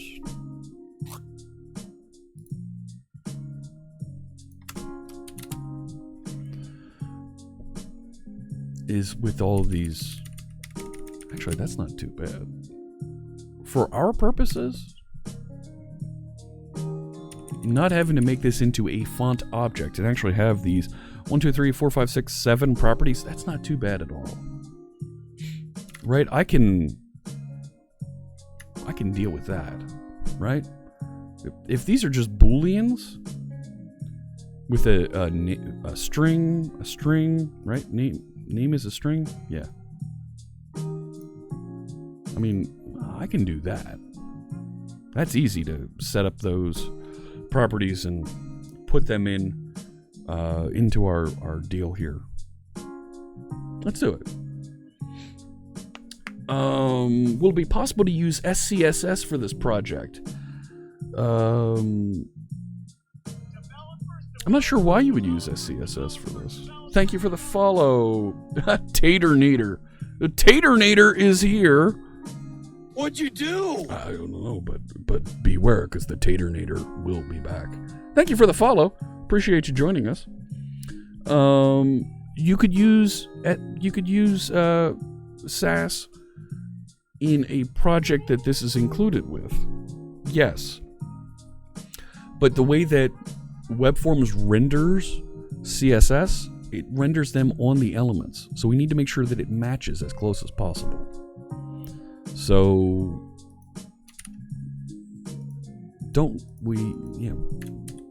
can't do that directly here.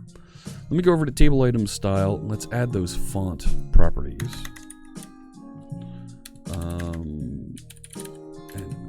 Right? Oh no, wait a sec. I can't do font bold. Because that's not a legit property name.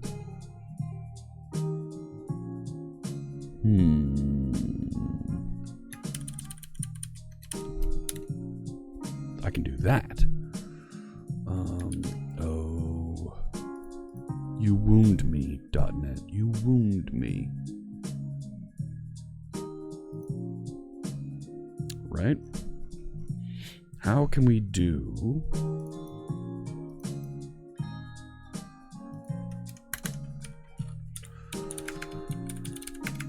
Right? Font bold. But can we override... Hey. Hey, hey! Can I put a... Nope.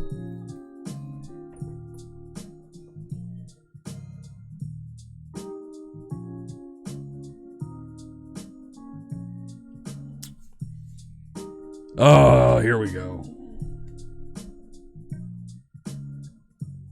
Oh, man. So we can't mimic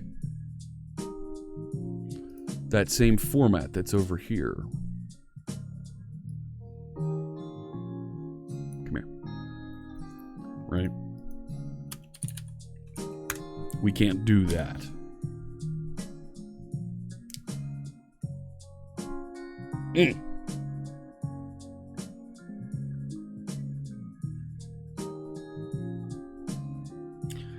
That's rough. That's rough. Alpha Gamer 78 asks, what's the goal I want to reach with this project? So this is intended to be a shim that will allow you to take your ASP.NET Web Forms markup like this, do a little bit of reformatting, a little find and replace, and turn it into Blazor. Get the markup working as Blazor with minimal changes and getting the same rendered output. Drazak asks, can we install WSL2 on Windows? Yes, you can install it. Sure. No, you can install WSL2 with the... I thought...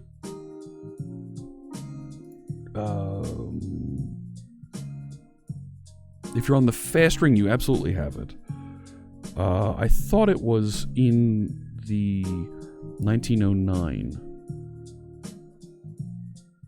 So Pac-Man Jr., we know what all the markup is. Getting it, and there are some considerations that we need to take, but having it be just me working on this is never going to get this done.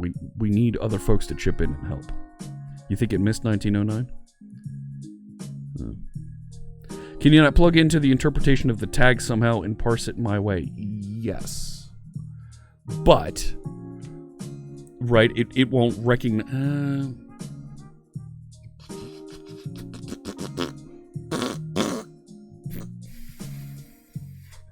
I'm gonna... I can match the unmatched and find when if it's font dash something, cast it into the appropriate type here. In which cases I don't have those parameters because I can't support that. But the fact is I don't want to support... The purpose here isn't to give folks the ability to continue programming in the same web forms way. It's to give them that shim to get them into Blazor so that they can then adapt and move forward, adding features as necessary. Let me get rid of that then. And let's add the ability to let's capture the unmatched parameters. Right? And these end up being a dictionary of type string, object, right? Other parameters. Hey.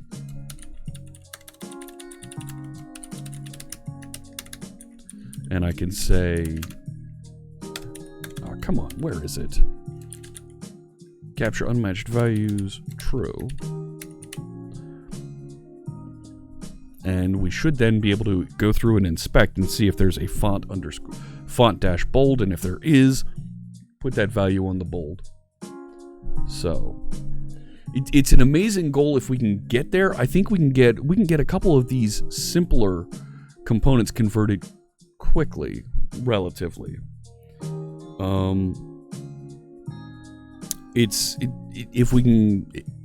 If we have a bunch of developers helping with this and taking little pieces of this, and I'm showing a little bit of this here, we'll get to our goal faster, better, more accurately.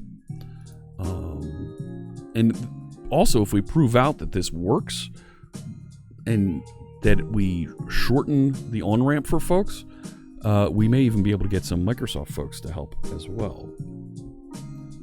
So let's see what we can do here. So now I want to inspect that other parameters collection. So if other parameters, now see, I'm going to end up doing contains key font dash bold, right? Oh my gosh, James Montemagno. James Montemagno just gifted 2 subs. Thank you so much. 2 gift subs to Kitstead and Code Stencil. Thank you, James. Appreciate that. And we'll make a couple more donations. Thank you so much.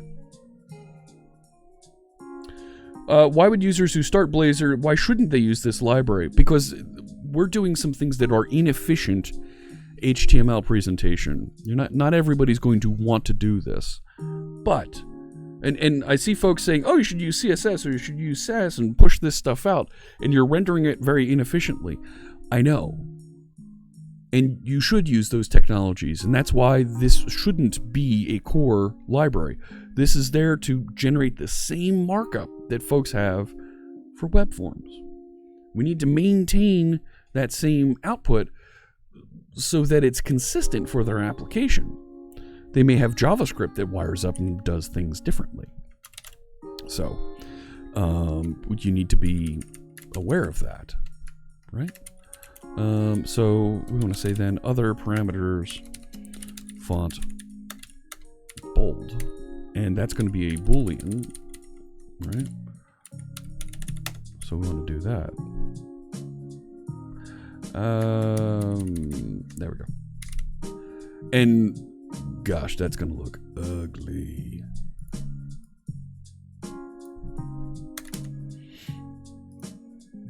Right?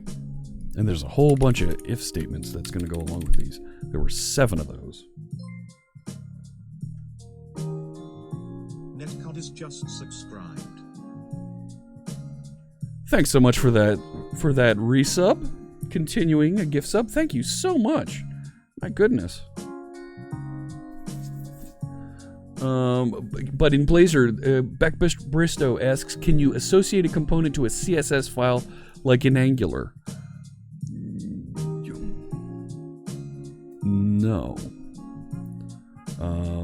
The CSS files are included at the top level, and the component can reference the contents of it. You can't reference and say, when this component is loaded, go load this CSS sheet. That's not a thing yet. Yes, this is only intended to lessen the pains of converting legacy web forms projects. Yep, get their developers into the cult of Blazor. That's a good way to put it. All right, so italic, names, overline size, strikeout, and underline. All right, so let's put some more of these in here. Italic, names, size. Size is going to be a units. Strikeout. Is it lowercase? Yeah. And underline. Okay. And I need appropriate capabilities here that match those. Font italic. String font name. Names. What were the other ones? Overline.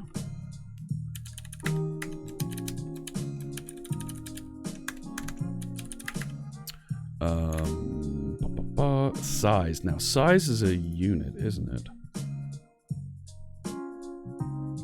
It's a font unit. Oh, no! We're going to need to figure that out. All right.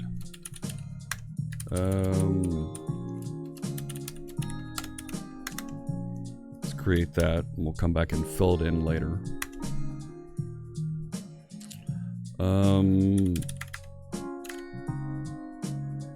What else do we have over here? Strikeout and underline.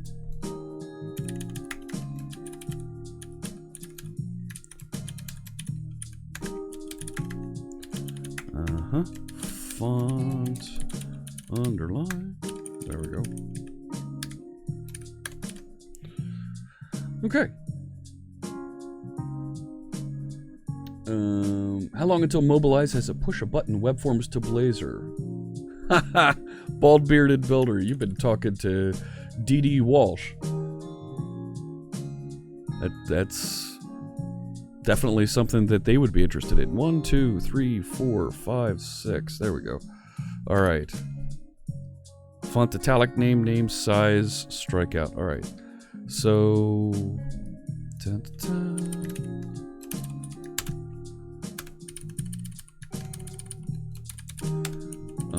name and names will be easy.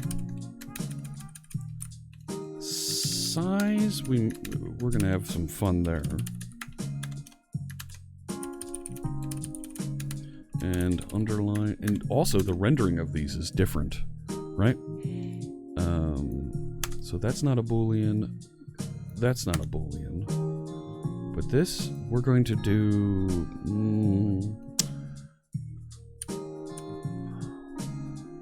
I don't know what this looks like. So maybe there's some sort of font size dot parse, right? Maybe that's a thing. Font unit, that's what it is, right? Maybe we have something like that, right? Yeah, I know. I want you to create that method. It's not going to give it to me. Thank you for the follow. Appreciate you joining us. Hasn't been saved yet. And let's just create a static font unit method called parse. Takes an object. I don't know what it is yet, but it'll return something. Just stubbing that out so that it's got something there. These we should be able to just do a straight to string. Freckled Fiberworks. Hello. Thank you for the raid. Oh my goodness, welcome in, raiders. Have I any wool? Oh my goodness. Look at all the sheep and the rams going flying by. Look at this. Welcome in, raiders. Thank you so much. Freckled Fiberworks and X what is that? Sephirex? Thank you so much for the hosts. Thank you for the follow. Looney Loomworks, Walls of Gab. Welcome on in, Raiders. My name is Jeff Fritz. Hang on. Welcome in, Raiders. My name's Jeff, and I write code. How you doing over there? What are you doing over there on your channel, Freckled Fiberworks? Let us know. My goodness. Thank you so much for the raid. We're writing a little bit of software here to make it easy for folks upgrading from an older version of ASP.NET. That's a web framework, a framework folks use to build websites, to the latest version. We're trying to make it a little bit easier, make that on-ramp a little bit shorter for folks that are doing that update. Bit of weaving, a little bit of sewing. Nice. All right. JK Knits for you. Thank you for the follow. Appreciate that. Rain out of cake. Good morning. X Sapphire X. Good morning to you as well. Yeah, I need a better defend video or something to put up here. You've had to have your dev team do the same.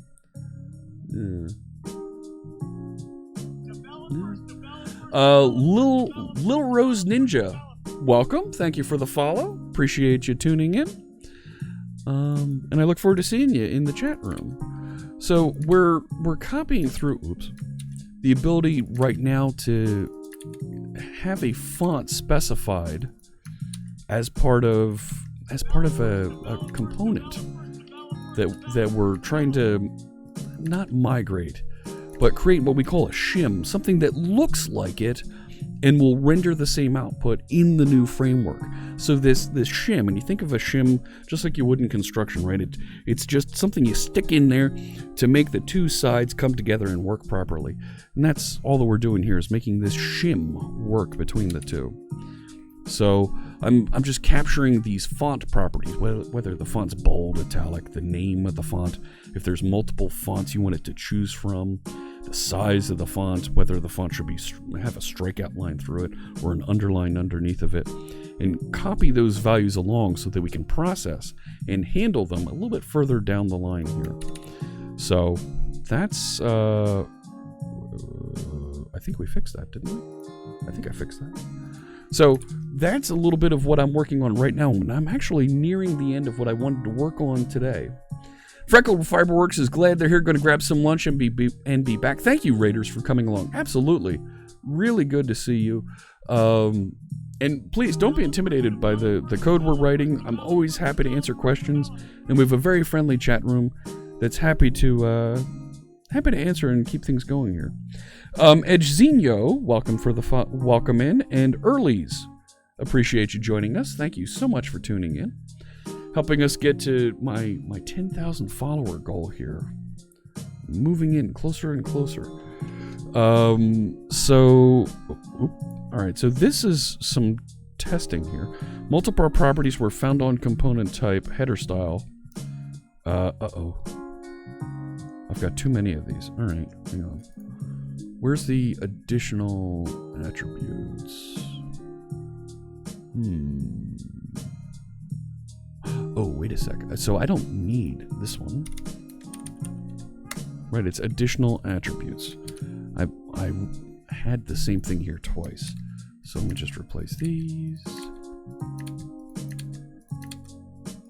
And I can come over here and do this. Now I also need to parse and put those same things, right, into here for the table item style, so that this parsing handles and goes appropriately, doing the conversion. What font am I using? This is Cascadia Code that I'm using. So this will, it gives me a fixed space font, and it has just enough serif on some of the letters to make them stand out, so I can tell the difference between an L and a capital I. So they don't, standing right next to each other, look like the same character. And it also has the ligatures, right? Ligatures are things like this, where it's two characters, an equals and a greater than, but it turns it into a arrow here, right? If I have equals and greater than, those two next to each other, the code editor turns into an arrow. Does the same thing with an exclamation point and an equals. It'll turn it into a does not equal symbol. Really neat stuff that's part of the font feature that's available. Fira Code is another example of one. Yes. So this is a font that was donated by Microsoft to the open source community because they're building a new terminal, and they want this font to be the default in that terminal. Thank you for the follow, 3DY. Appreciate that. Does it work? This is Visual Studio. This is Visual Studio 2019. It also works in Visual Studio Code. So, yeah, thank you for the link, Paul Blart Maldcop. Appreciate that. It doesn't scale nicely on 4K with font scaling. Really? Oh. That's definitely something we want to push back on them on. So this should convert all of those properties that are Booleans. It should copy properly. So whether a font is bold, right? It's a Boolean, true, false. So these it should convert properly. These string values it should convert properly directly as well. But this one font unit, it won't. So we're going to need to add a special case for the font unit here. Name of, and it also needs to be able to handle that font underscore property doesn't exist. We're going to need to have that set value properly behave. So if it's font unit,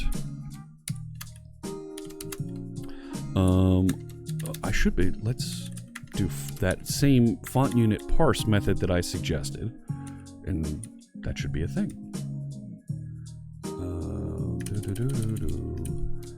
This and parse item style dot value. Just item style value, I think, is all we need with a comma. Set value, okay, on this, and we're going to look for the property type. Wait, item style dot key. All right, if that doesn't find it, right? If get property comes back,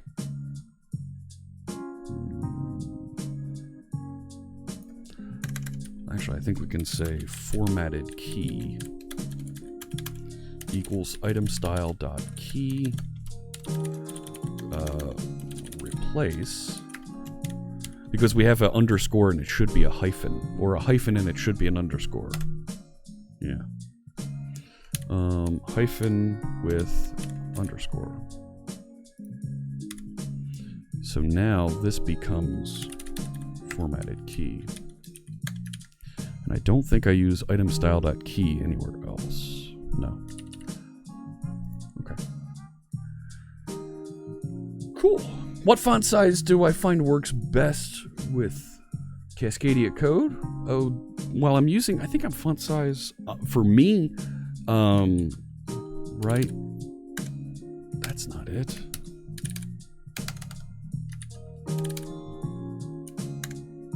This is like 22, 20, 16. I've gone up very high in font size, and it's been just fine. Right, it still looks good. Thank you for the follow, Cloud in Francais. Welcome. I hope I pronounced that right. Because my French is awful, and I'm always up for learning new languages and pronouncing things properly. You wrote it so. Okay, and Azure Sharp turned this into a func dictionary of functions. Here,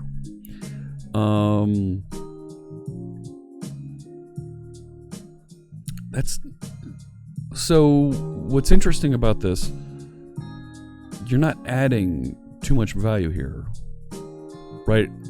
I think this is okay, and a little bit more readable. I'm going to stick with this. thank you for the effort there, Azure Sharp. Really appreciate it. So let me see. So that should handle the font processing.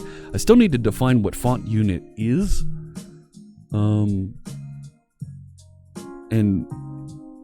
this should now run properly. Even though I don't do anything to, and I need to start testing my fonts. I need to start adding that and see how it behaves so that it'll render the font properly.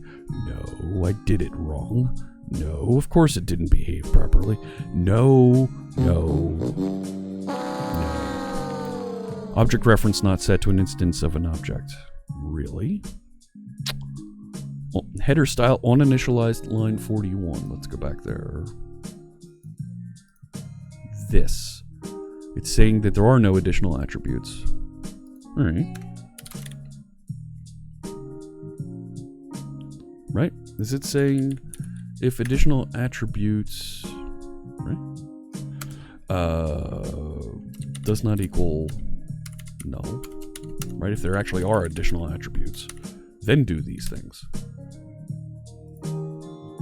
Right? You don't want to actually start investigating and getting into that. There we go. Let's see if, so my test here should pass. Yes, good. All right. Thank you for the follow, Partial Data. Appreciate the follow. I look forward to seeing you in the chat room. Haven't looked at much functional tools. Nice. Think I missed the font. Oh, I did miss font overline. You're right. No, wait. Let's copy this one. Font. You're right. Overline. And this. Right, that's a thing. Good catch.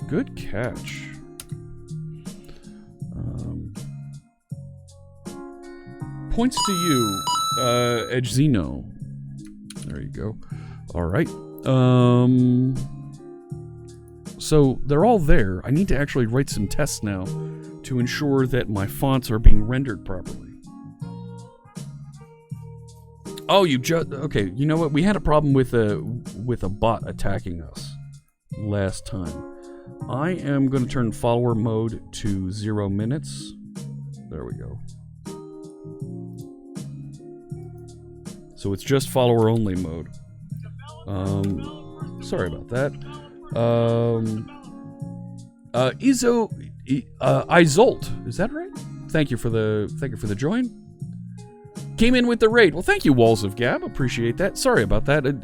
We did have a spam bot attacking Thursday, I think it was. So the mods turned up the follower only mode just to prevent the trolling. So yeah. Okay. The rendering for these font parameters is going to be interesting. I'm just looking at my time and trying to balance time with... There's other folks out there that I want to make sure we raid. But I think we're having a good time moving along here, so...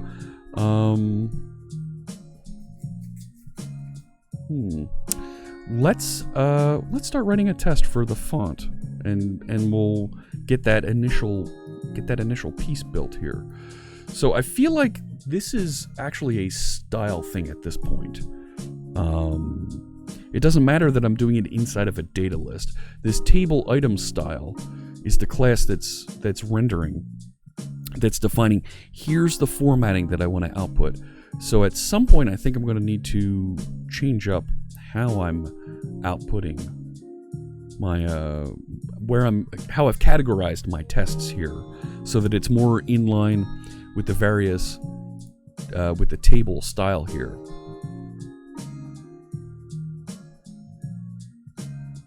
Actually, we could do that as just a straight ahead test, couldn't we? And just pass in the attributes so that we don't actually go through the Razor rendering, couldn't we? Couldn't we?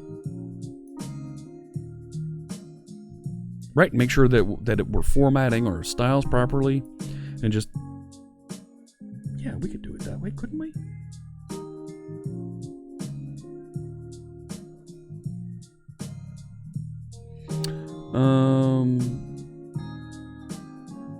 How about if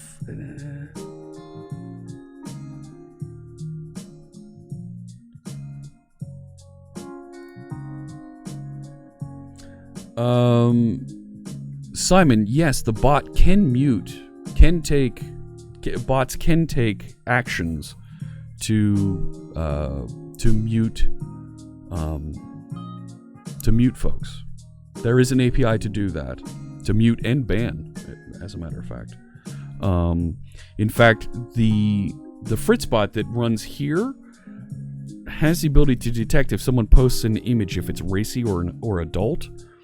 And I just never turned on the feature that says ban that message, ban for the last 5 seconds, so that it deletes that message from chat. I just never turned that on, but it is very possible to do that. Yes.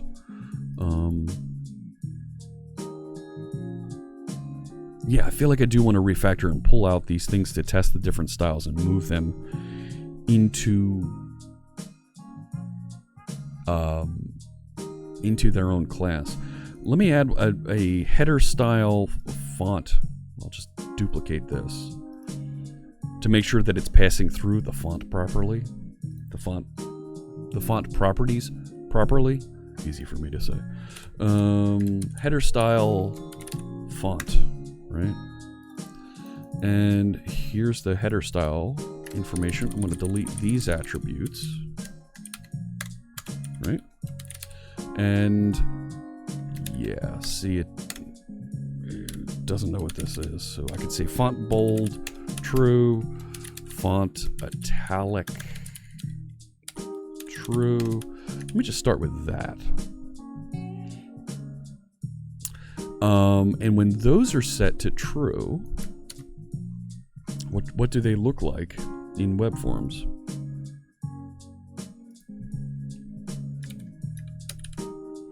Let's see what that looks like. And we'll take a look over there.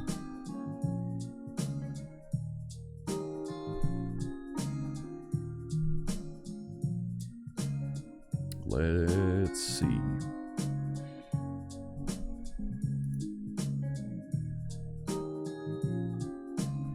Waiting, loading. Come on! So there it is. My header is both bold and italic. And if I scroll down to look at it, it puts font weight bold, font style italic. That's all it does on it. All right. I wasn't sure if it did something else a little crazy. So I will go back now to, where is it? The table item style, where it actually receives those styles and goes to do the formatting.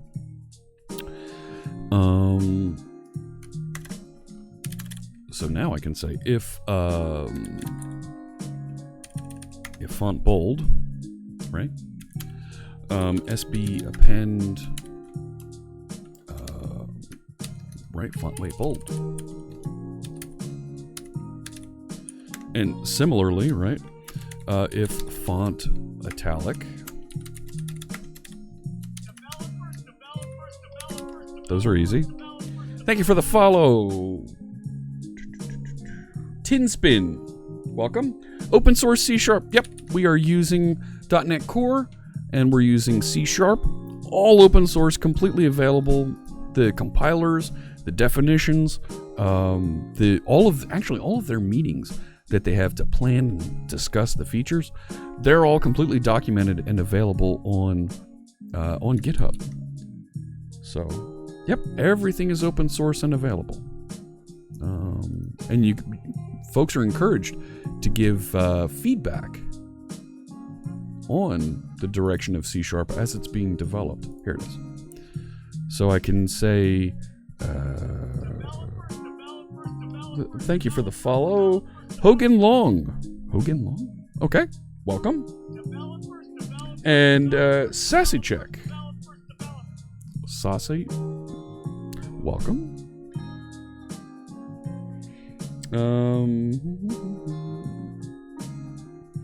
What is the Razor extension for? Which Razor extension? Cyberpunk Computing asks, what is the Razor extension for? Which one?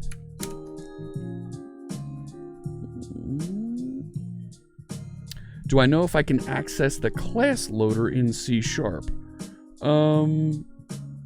I haven't tried. Oh, what is the file extension? The Razor file extension defines a Razor template that is HTML and C# mixed in the same way that you see PHP files have their syntax mixed like that. And this should be font weight bold. Should contain both of those. If I run this test, it should come back and appropriately implement that. I haven't tried accessing the class loader. You can, the Razor compiler is completely available. You're welcome to go and inspect it. There are objects called Razor analyzers, Roslyn analyzers that you can get your hands on, and you can inspect and walk the entire hierarchy of code. Inspect and interact with all of those things. So, there we go. And they are working on a linker. There absolutely is a linker available. Unable to cast object of type system string to Boolean. What?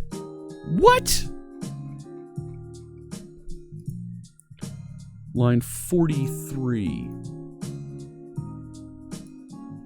You don't like this, do you? Fine. You're gonna make me do it this way, aren't you? Aren't you?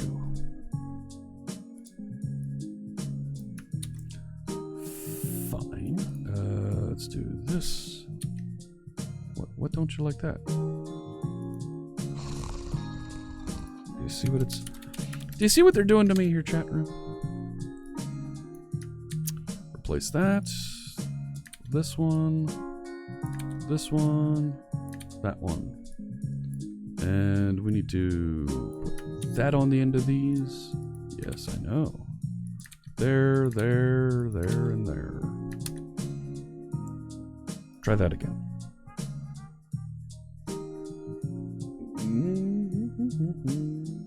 Can I swap that container in real time without pausing the execution of the VM? Why?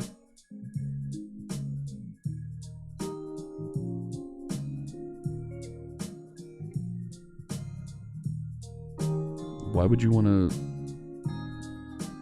There we go. That ran properly.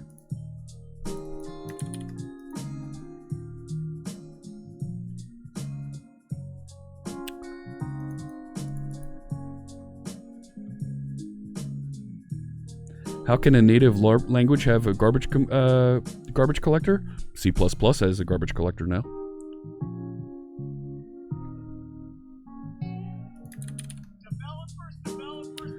Do I have any design on how to use font and other elements without duplicating code? So, that's a really good question.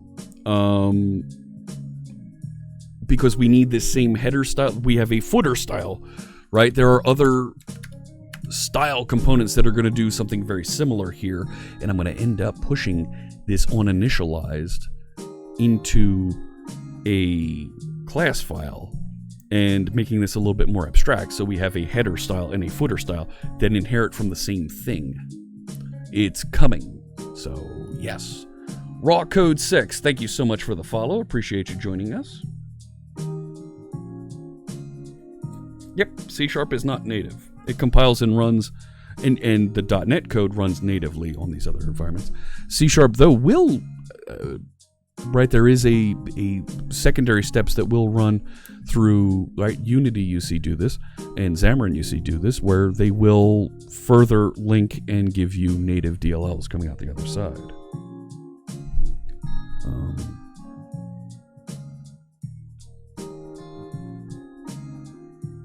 Yep. you have GC on native. So it's definitely a thing. So this looks like, so bold and italic are working. I need to get the font name, overline, size, strikeout, and underline. Need to make those work still. Am I at a point where I just want to inject an attribute parser service to reuse the logic between the components? Well, I'm going to end up, let me show you what I'm going to end up doing here. These I'm going to end up pulling out into a class, right? Let me add a class. Header style dot razor cs. Right? And I'm going to pull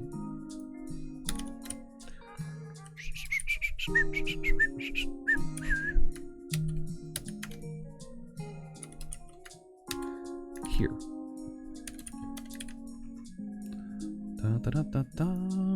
And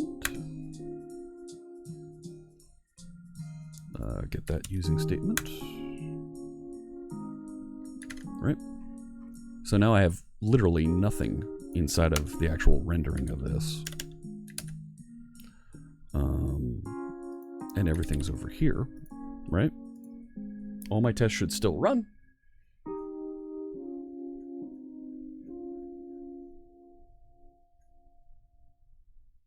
Tinspin, I feel like you're trying to challenge our the capabilities of C# here, like we're going to defend the language here.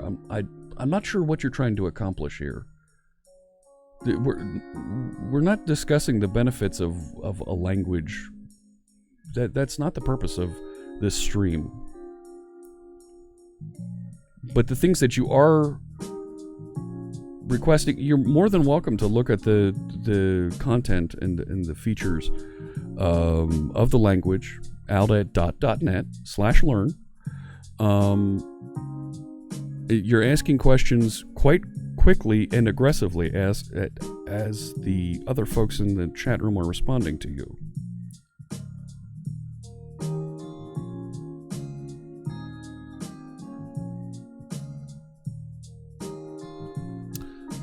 Good. Looks like everything ran properly and tested properly for us. So now to show you even further how I'm like, well, we're going to end up reusing some of this here, is that I'm going to end up pushing these objects into a reused component style object of some sort that will then be able to handle and do all of the things that we, the reuse here that was being suggested, so that we end up having a footer style as well, and we'll be able to do column styles and other things by having that base style. So, I mean, Tinspin, we're happy to answer questions, but you're taking a very aggressive and negative tone, and we want to make sure that we respect folks that want to learn, but at the same time, if there are folks that want to troll, and we handle them appropriately as well. Okay, so if we have if I start trying to push in this direction of just if we call this UI style, right? I can't have this, as we saw with our other components, I can't inherit directly from this. It's going to blow up. Like, you can't implement two different classes. This needs to inherit. Right, if I go show, where is it? I'm going to my data list. The actual top level component. It inherits from this other component, which inherits from this component, which inherits from component base. So in order to get that, I need to have this as well. And I can start to move these objects over appropriately. Yeah, give it a second. You'll find an appropriate method to override. But I also need to go back into here and say inherits UI style so that it matches and continues working. And this should go away. And everything should build and continue working here. No. Where did we lose it? How did I lose it? Where did I drop that? Hey, Copper Beardy. Good afternoon. Where's my clock? Yeah, we're a bit over here. Where did I drop this?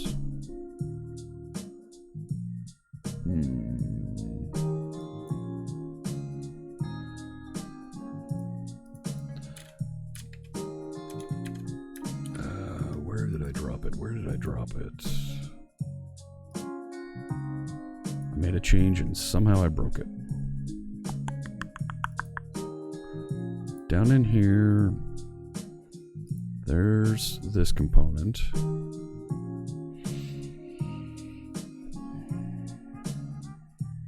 It's in base web forms component. All right, so if I change this to base web forms component, those should go away. There we go. Does this continue to build?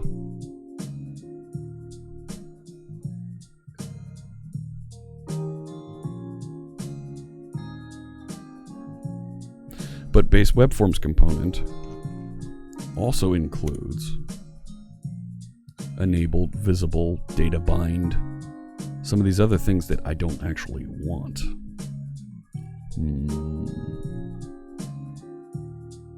Right? Oh no.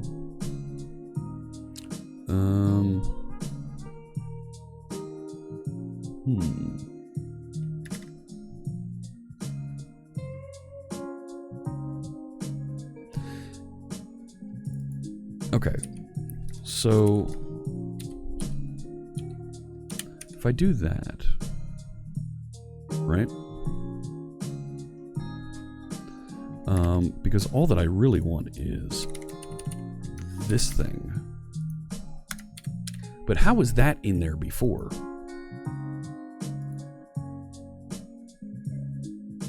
Right? Yeah, I'm duplicating it up onto my UI style component here. Do these other things still work properly? Okay, it built successfully.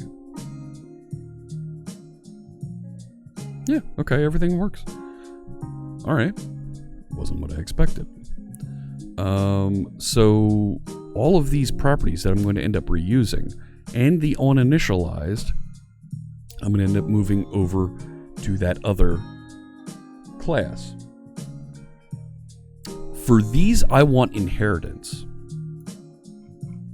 I want to inherit all of this because, right, this only behaves here. It only acts on this so that I end up with different tags that have additional attributes, and I'm laying these out appropriately just for this. Yes, I have considered AutoMapper, and the additional the code time savings that it gives me now. I don't want to pass along that runtime delay that it'll create later. This is a one-time thing, and I'm okay with it. What I do need to do is this, write the style here. This thing, I need to make this right here. Here comes now. Here's one of the things that I hinted at in the title of today's stream. We're going to do some interesting overrides and behavior of our object-oriented design here. I think I want to make this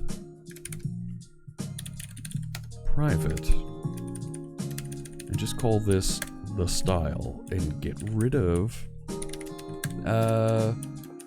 make this protected. And over here, this one,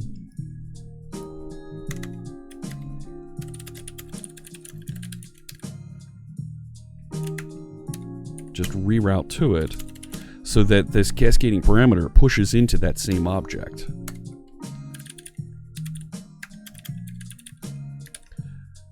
That way, I think that's all of them.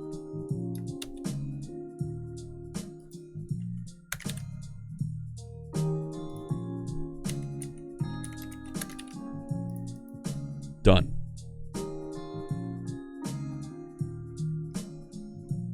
And these, right, I want to change into the style.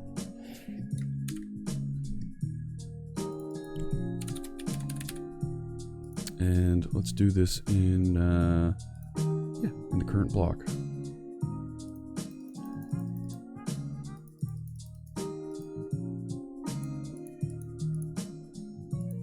Good. So now that uninitialized is part of this, and it should continue to work. And if this tests and does work correctly, now I'll go forward. Yeah, I could mirror it and just make it style. Sure.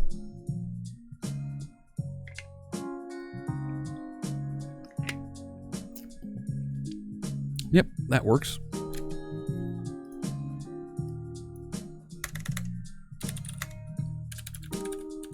So I've added a couple of tests, moved around enums, deleted the other one. That's a good point. Let's commit what we have at this point.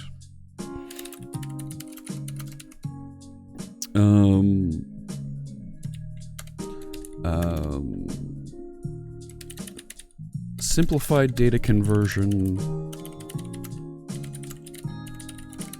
in the styles. Added CSS class and the beginning of fonts. There we go. I think that's my pin. That's not my pin.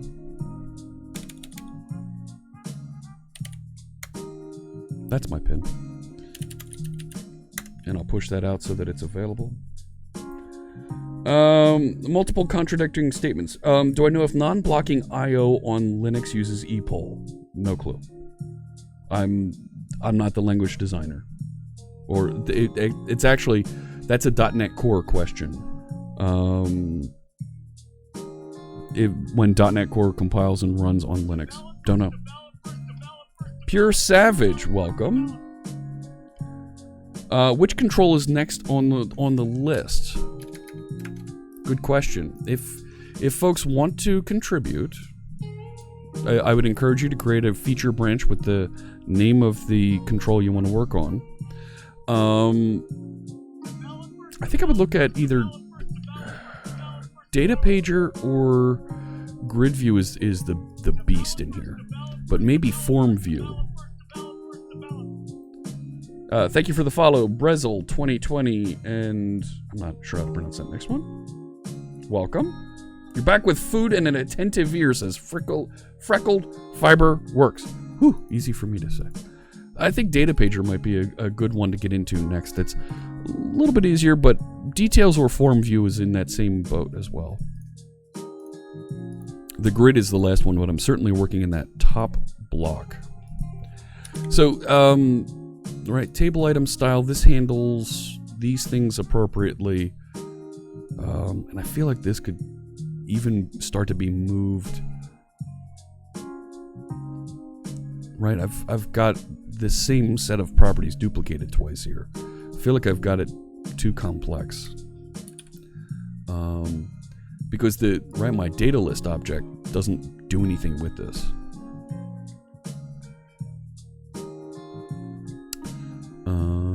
Yeah. And I feel like this with the header style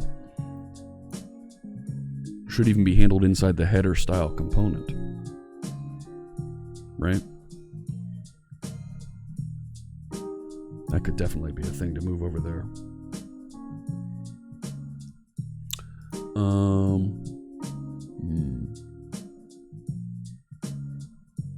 What if I did that?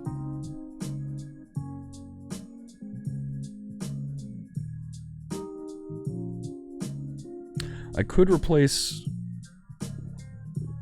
k.replace here with k substring.length. You're right. Sure. Absolutely. What I'm thinking...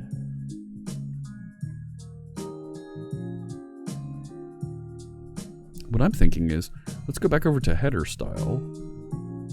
Right? Because header style is a table item style. Here.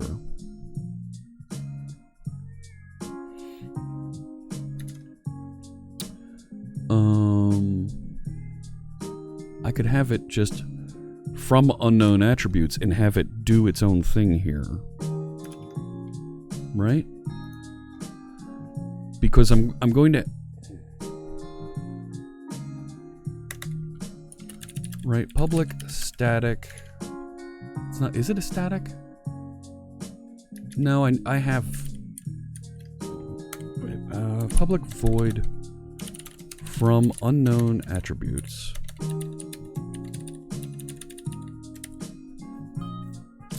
And that's going to be that dictionary of string object.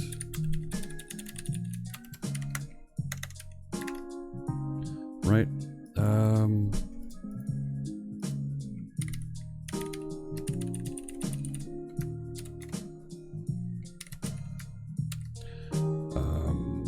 String prefix. I think I've got this. Starts with prefix. And the suggestion was case substring. It's not a bad idea.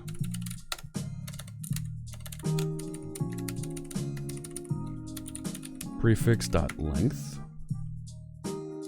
Right?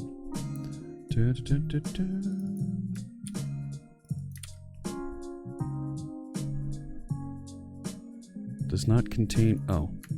That's a link thing. Oh my gosh.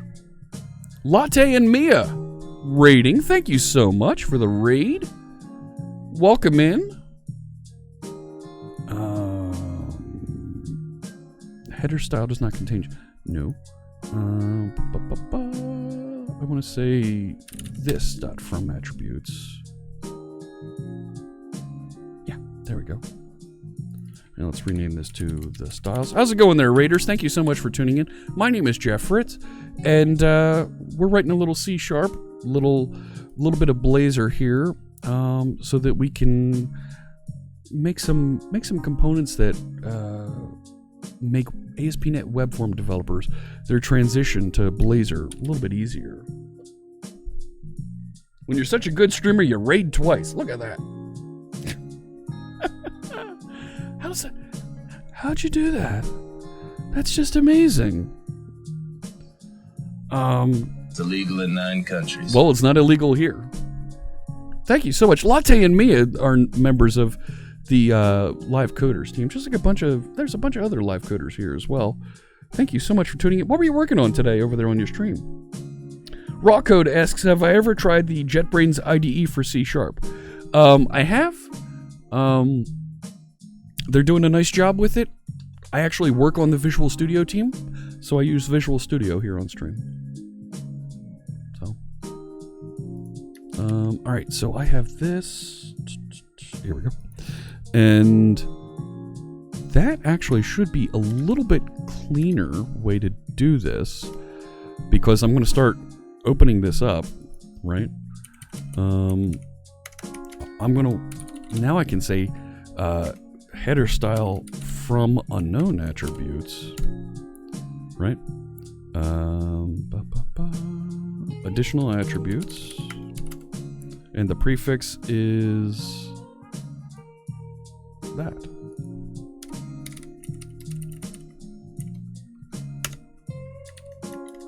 What do you think of that?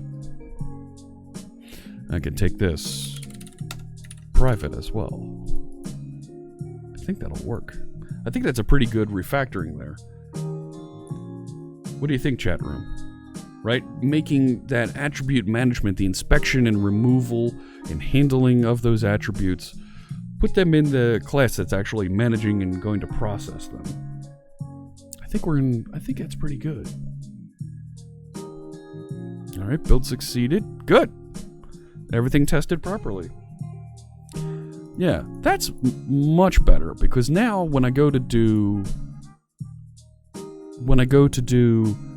footer style,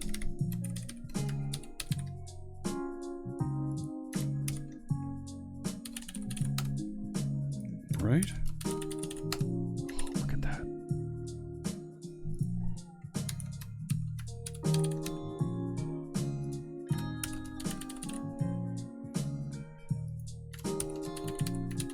Done. Right? I do still need a footer style component.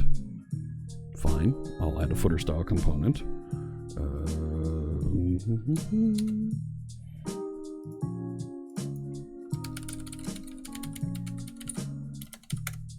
Right?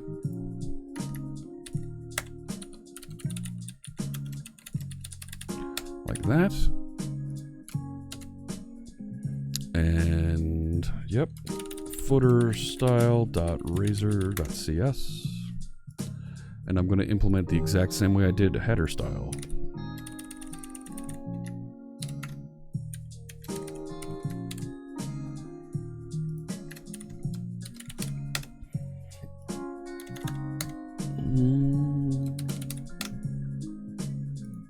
Just implement that. Oops, gotta name that. Done. If I go back over to the data list,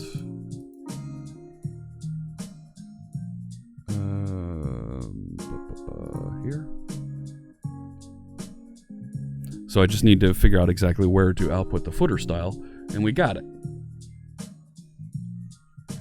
Why is Smiles down by 67.9? I know, Mr. Demon Wolf. Good to see you. Meshuggah Sahin, hacker here. Welcome. Yes, make those smiles go up. Absolutely. That's the chat room sentiment you see down there at the bottom. But everything to do the footer style is now included, right? It knows how to present and work with this. I can add a footer. Let's actually go back to where to go. Here, let me add a footer. Well, that was footer style. I need a footer template as well. Right, and a footer template looks just like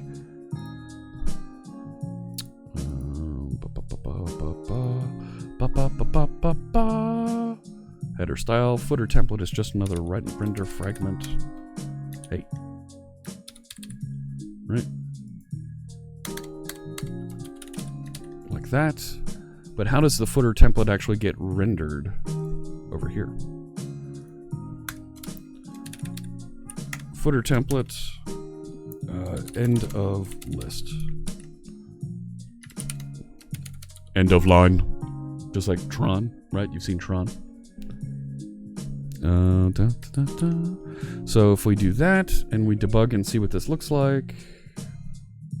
Not that one. Web forms. And I feel like I want a hotkey that jumps me right into start the web forms instance. What have I been up to this fine weekend? I've been getting better. I was a little under the weather. We're healing up. Good vibes, getting good feelings back into the body. Writing some code and feeling good about myself. That's a good thing. So there, it's end of line right there. If we inspect and click that, it has the exact same formatting, the exact same container that we have for the header. So I'm going to do the exact same thing inside of my component for the footer. So let's just do this.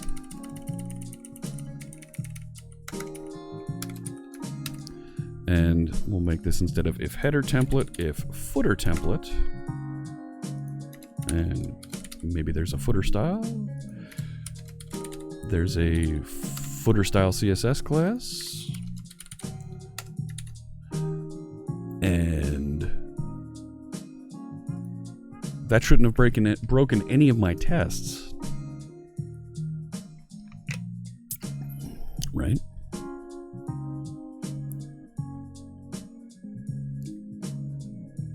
Doing all the builds. Build succeeded. Run the tests. Oh, panda's in a tub. Jinx incoming. You can feel it. No way. We've got this. We've got this down.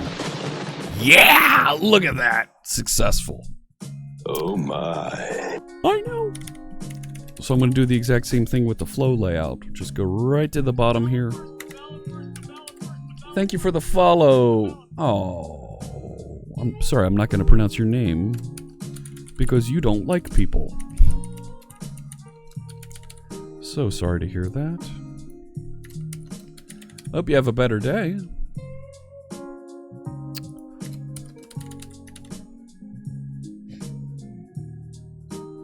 Tests should always fail. Well, I haven't changed any of my header tests, right?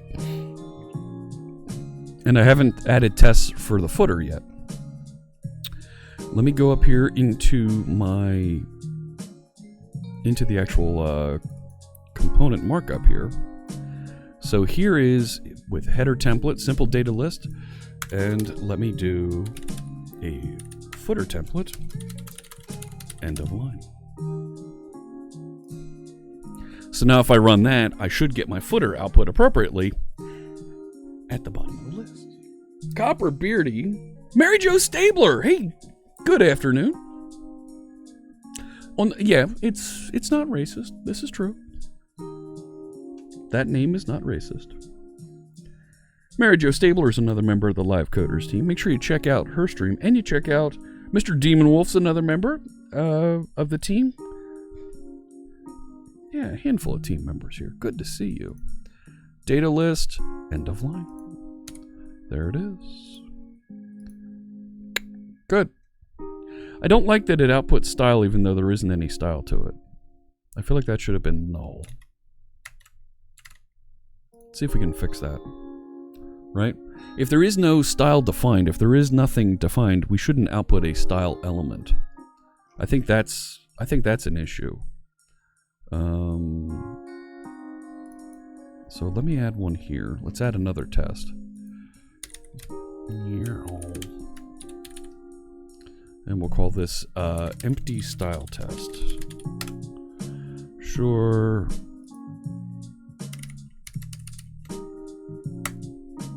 So I'm just removing the style element altogether. Azure Sharp! Azure Sharp just gifted 5 subs. Thank you so much. 5 gift subs into the channel. We're gonna make donations for those 5 gift subs. Teal Old Man, Earn Yoke, Master Alo, Kazuma Kuma, and Shy Sharp. You all just got gift subscriptions. Thanks to our friend Azure Sharp. That was very kind of you. Thanks so much. Yeah, pushing us closer to another emote unlock. I very much appreciate that. And of course, we'll be making donations, just like the donations I made to St. Jude for October and November. Subscriptions and cheers here on the channel. So I want to change this and say the header element style should be false. It does not have the style attribute. And if I run this, that should return false. That should fail. You don't know a lick about web forms, so you can't contribute much to this project. Well, actually, so Azure Sharp, the samples for how web forms behaves are up here. So what we're trying to do is we should be able to separate out and show here's how it behaves when you run this before WebForms project, so that we can have appropriate mirrors down in the Blazor components. That's the goal. So now let me take a look at that failure. There you go. It did have style, and it doesn't in the empty style test. I wish it said empty style test inside of this. Egel's doing a great job with this, but I really want to see that name set nicely in there. Yeah, look at all those emotes. Thank you, Moz. So I want to make sure if there is if there is no style, that it returns empty style, and the Razor templating engine, if you set an attribute equal to null, it'll drop that attribute. So inside the table item style here, I don't want to just return SB to string, but if SB length equals 0, return null. Otherwise, return the string. Let's see if that does it. Because that will hopefully remove those extra style elements if we don't have them set. Your dev journey was VB script to XAML to Angular to Razor pages. Oh, wow. Okay. Very cool. Musical Bookworm, I need to work on what charity we're going to benefit. There we go. So all the tests worked. No errors output. That's phenomenal. Love it. Love it, love it, love it. Okay. I don't know what that... So, I feel in a really good place here. We've gone about an hour over, but I've shown you how I was able to take that header style object, abstract it into a UI style object, so that now we have someplace that is properly abstracted, and we have our header style and our footer style both behaving properly. I don't have any unit tests yet for the footer style. If you would like to write some unit tests, if you want to try this out, if you want to take some of what I've written for the header style tests, duplicate it and make some footer style tests, you can do that and send a pull request, and we'll take a look and include that as part of our process here, as part of what we're building. So let's clean up our code. Let's call it a day here. And I'm going to mark this as added footer style and footer template to the data list. We still haven't finished the font implementation yet, but we have those footer styles and footer templates, so we've shown how we can reuse the style objects that we built. Hey, lucky number 7. I've been having a little bit of an issue with featured chat here, where it hasn't... It stopped outputting information for me here on the screen. You hope I reach my goal. I stopped being able to select elements here to promote. Thank you for the follow, Carlos. Good to see you, and I look forward to seeing you in the chat room. So I just pushed that out to the featured data list branch of the project out here. And we should see, there's my latest, well, that's not the latest commit, I just made a commit. There it is. We can click in here and we can see the continuous integration is going to build it, and we should get some good tests popping out the other side. Look at that, it's already down into test. I did some optimizing of the restore and build process here. So this whole process to build and test one version of the project should take less than a minute. Or not. Making me look like a liar here, DevOps. It was running much faster. What the heck is it doing? There it goes. All done.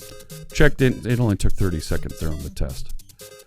So, really good stuff. I'm happy to see this progressing. We've made some great advancements. The commits are all available out there on GitHub. Let's set up and rate our friend NoOpCat. She's working on some JavaScript over there on her stream. So we will go visit her. Thank you so much, everybody, for tuning in. This video, like all my other videos, will end up over on the YouTube channel.